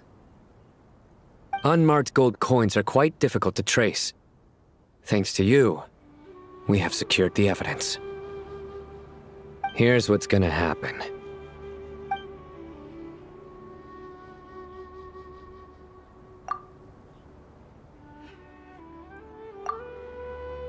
Southeast from here, leeward side of the hill. That's where he's meeting his contact. Great work. Candace tells me your interrogation skills are highly effective. Hers are quickly catching up. She's improved a lot in recent years. Looks like it's over to you for the next step. Because I'm quickest on my feet? Because you know how to trail a target. Plus, it'll be easier to monitor their activity from the air. Fine. I'll be quick. One more thing. The Traveler just brought a message from the Dendro Archon. Once you're done with this, We're to meet up at the mausoleum of King Deshret. Got it. Will do. Are you sure you'll be okay on your own? Gee, I don't know. Maybe you should come with me. Okay. Then Paimon's coming with you. Really? You do know this is a stealth operation, right? Meaning, you have to be quiet? Paimon, are you sure about this? Well, Paimon at least wants to give it a shot. Like everyone says, if you never try, you'll never know. Besides, being the best guide in Teyvat has to count for something. This should be a piece of cake. Fine. Join me if you want. But be warned. If anything goes wrong, I'll have to gag you and shove you into a bush. No need! Paimon will be super careful. Promise! Good. Then what are we waiting for? Let's go. Ah! Coming! Coming!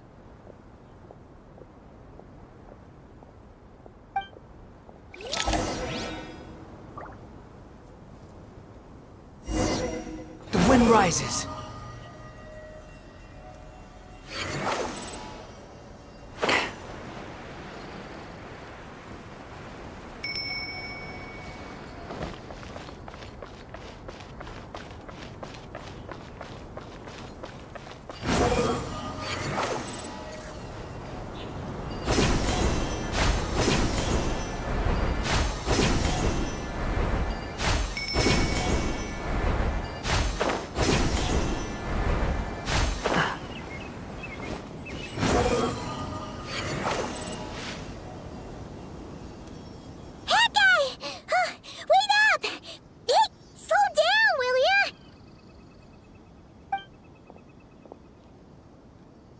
We're here. Now we wait. Okay, yeah, cool. Cool.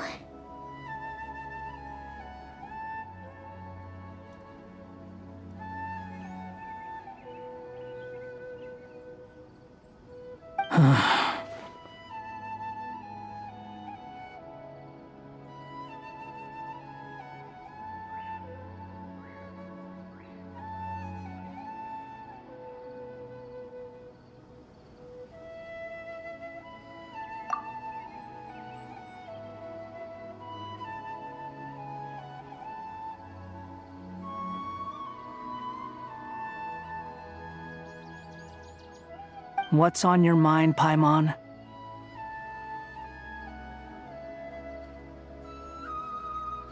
Huh? Nothing? I thought all you cared about besides being a guide was food and sleep. Why the sudden urge to go on a dangerous mission? What's that supposed to mean? Paimon's been on plenty of dangerous missions before. But never on your own. You hardly ever leave the Traveler's side.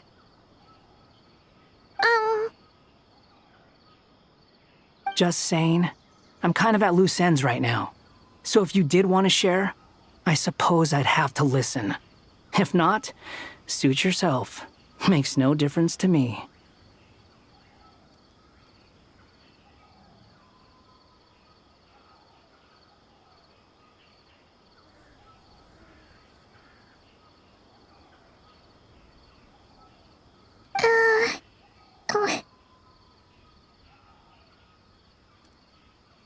That guy? Do you think Paimon is useless? What? Where's that coming from? When we were in Notcry, Paimon suddenly realized something. Even though Paimon's with the Traveler every single day, whenever we face real danger, she can't do anything to help.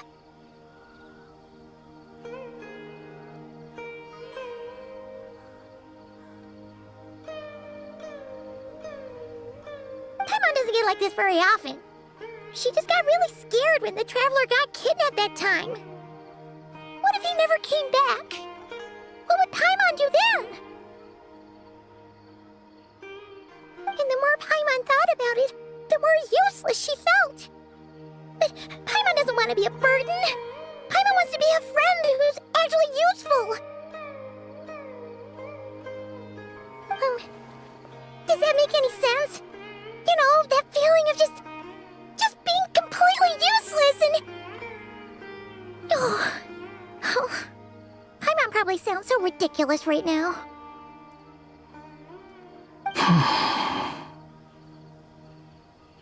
You asked the right person. Boy, do I know that feeling.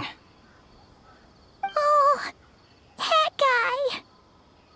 I'm not gonna try and encourage you. What I will say is this. When you start doubting yourself, you have two choices. Give up or change. You have to make the decision to move forward. Otherwise, no amount of consultation from other people is gonna help you. So ask yourself, what do you want? To get stronger? To learn more? Whatever it is, go do it. You won't have any regrets if you can at least say that you tried. Oh, all right.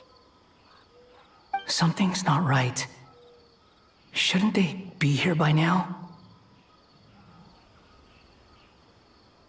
Paimon, is it just me? Or is it a little... Should Paimon take a look? Paimon, is it just me? Or is it a little too quiet around here? Should Paimon take a look? We'll give it another hour. If nothing happens, we head back. Okay.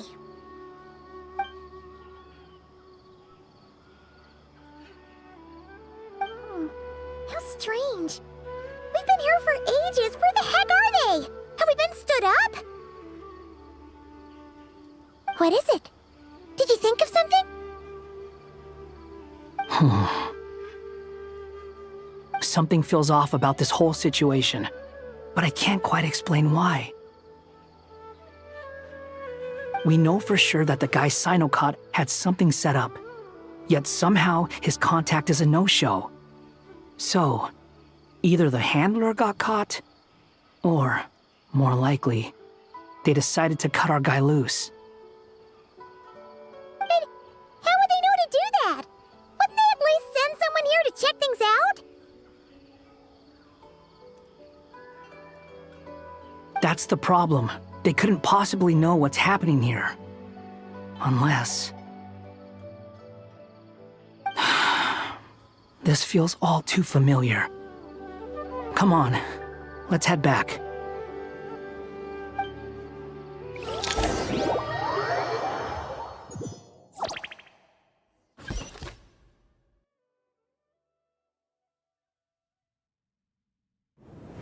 Even though this isn't a formal meeting, I'd still like to start by saying how grateful I am to each and every one of you.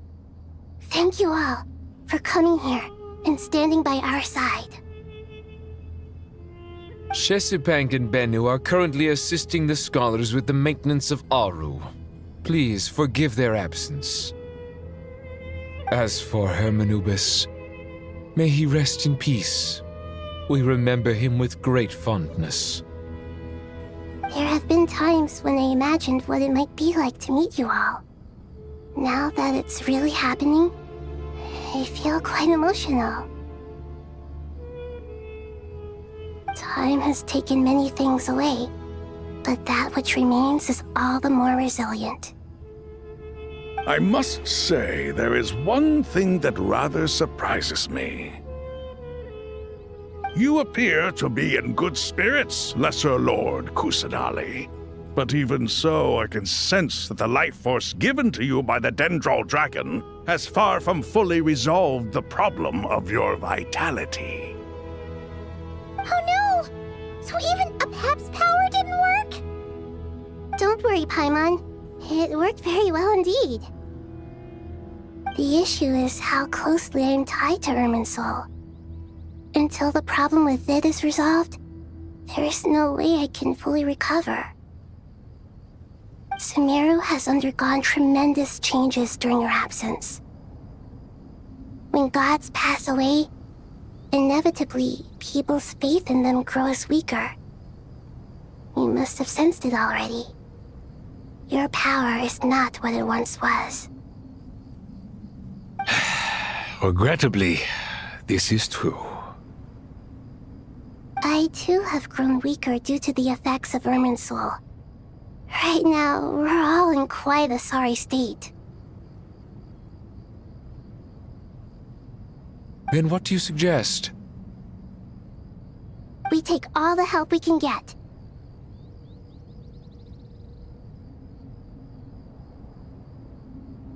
Sumeru is our shared home. You and I, gods and humans alike. We must unite all our strength in this moment.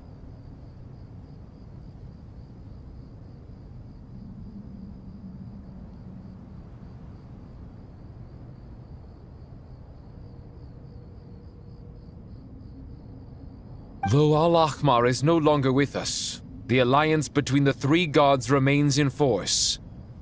Regardless, as subjects of our king, we have a responsibility to support Sumeru through this catastrophe. Not to mention that it was the people of Sumeru who released us from this prison of Aru. Times have changed, and the people of today possess greater wisdom than those of the past. You really know how to give a rousing speech, Goti. Now then, let us learn more about your plan. The brightest minds of the Sumeru Academia are busy opening and renovating Aru. They claim it has something to do with Irminsul? Correct. Irminsul has existed in Teyvat since the very beginning. But during the Age of the Dragons, it did not possess the significance it holds today. After the heavenly principles arrived, the power of the Light Realm was divided into elemental energy, and Irminsul was refashioned as a device that records and preserves all information. Since then, everything in this world has been inextricably linked to it. As the Dendro Archon, I have a duty to protect Irminsul. To Sumeru, it is both a national treasure and undeniably a major threat. Teyvat has seen many upheavals in the last few years.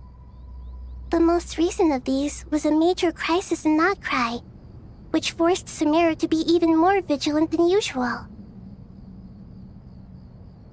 I made sure to monitor all the pathways through which an outsider could potentially transmit themselves into Irminsul. But despite my efforts, a major problem still arose within. I still believe that someone has actively invaded Irminsul. But rather than taking any of the pathways I referred to, the intruder chose instead to utilize the most direct route, and the only one that cannot be protected against. By entering Irminsul through death.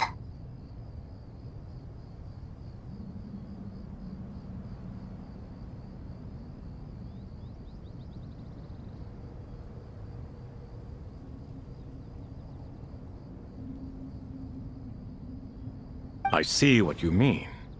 You cannot simply stop all deceased souls from returning to the ley lines because of a potential invasion that could occur at any time. That's right. As important as it is to guard against external threats, I couldn't allow myself to stop the souls of the departed from finding peace.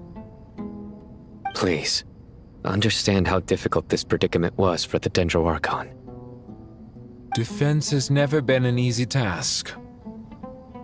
After Irminsul was invaded, my authority was quickly restricted.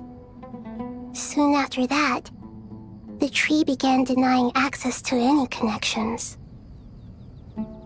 I'm sure you feel responsible, but you are not to blame. No one can predict every possible disaster. There will always be trials and tribulations for the world to endure. But the people of Sumeru should not have to endure this. We must find a way to break through the lockdown and connect to Irminsul. And this is why you need Aru. Yes. The only thing in Sumeru capable of rivaling Irminsul in terms of overall function and performance is Al-Akhmar's legacy, Aru. All I managed to do before falling into a coma was make some minor adjustments to Irminsul. Using Aru is a last resort, and a move that comes with enormous risks. The scholar's initial plan was to borrow Aru's power to reboot the Akasha, then use the Akasha to connect to Irminsul and investigate. Unfortunately, Irminsul has suffered far greater damage than they first thought, rendering that plan futile. To rise to the challenge, we had to resort to more extreme and far costlier means. This has led to a number of new contingency plans. To reclaim Irminsul, our brightest scholars have made further modifications to Aru with multiple goals in mind. I thank you all for giving them your blessing in this endeavor. Human wisdom has clearly improved over the millennia. You have not only our support, but that of the Jinn, the Aranara, and the Pari. Together, we will do everything in our power to save Irminsul. By the way, when you spoke earlier of an intruder, it almost sounded as if you knew who you were dealing with and what they were capable of. Well, since you ask.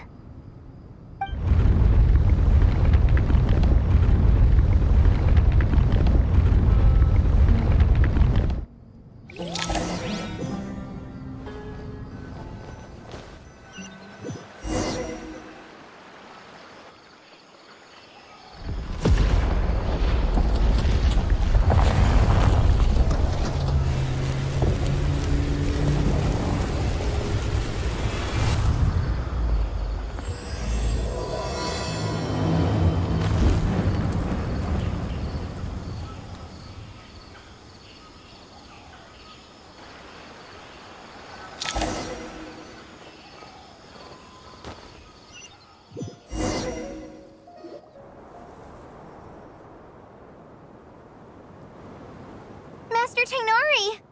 What is that?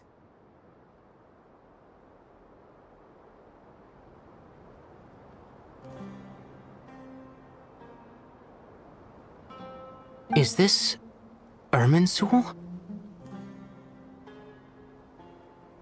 How did this happen? What's going on inside? Luckily, we managed to evacuate everyone. What in the world was that? That was terrifying!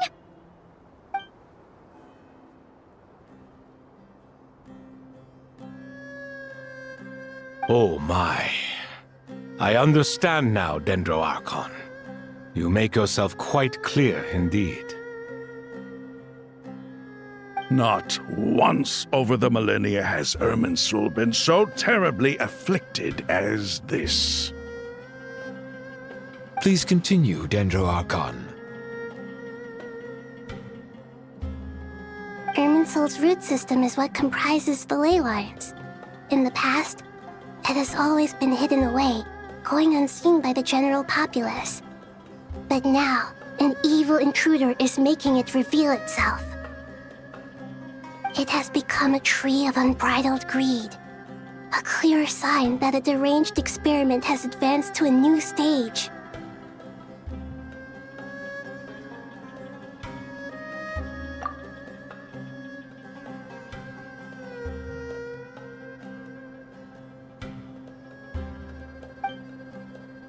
Blasphemy. From where I stand, an experiment in the name of blasphemy sounds rather improper. But, if we are to honor Dottores' will, this is what we must do. The birth of this tree proves to me beyond doubt that this incident is connected to him. But to explain the situation in full, There is someone I need to tell you about.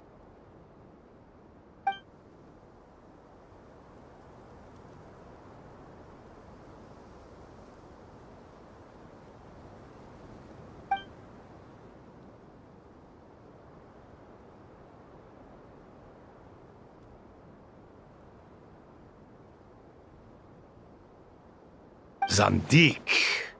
So it was him. I saw him in the desert once. A man of supreme arrogance. So this is where it has taken him. But didn't Dottore die and not cry? How is he still able to do all this? He must still have loyal followers amongst the Fatui. Even so, I'm still unclear as to how he has been able to wield such a profound influence over Irminsul. I can confirm that Fatui forces have arrived in Sumeru City. Furthermore, Irminsul seems to be undergoing some kind of mutation. Evil branches are beginning to grow. Things that do not belong to this world are slowly but surely materializing. Sorry, I couldn't think of any other word to describe it. They don't seem to be fully formed physical entities yet, after all, but they are gradually becoming real. A baleful tree climbing up into the heavens. Speaking of Dottore, I have some information on that front as well.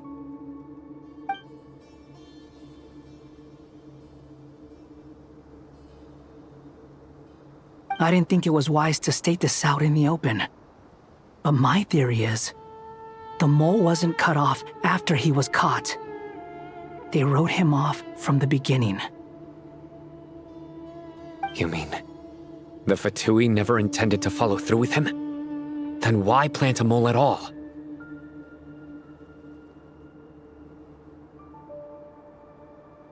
It's hardly a conventional strategy, and the rationale behind it is pretty twisted. But as it happens, I know someone who works exactly this way. And when it comes down to it, his goals are very simple. He just wants to confuse people, so they can't figure out what he's up to. He's been a collaborator of Dottore's from the outset. That fact alone confirms that Dottore is involved with this somehow.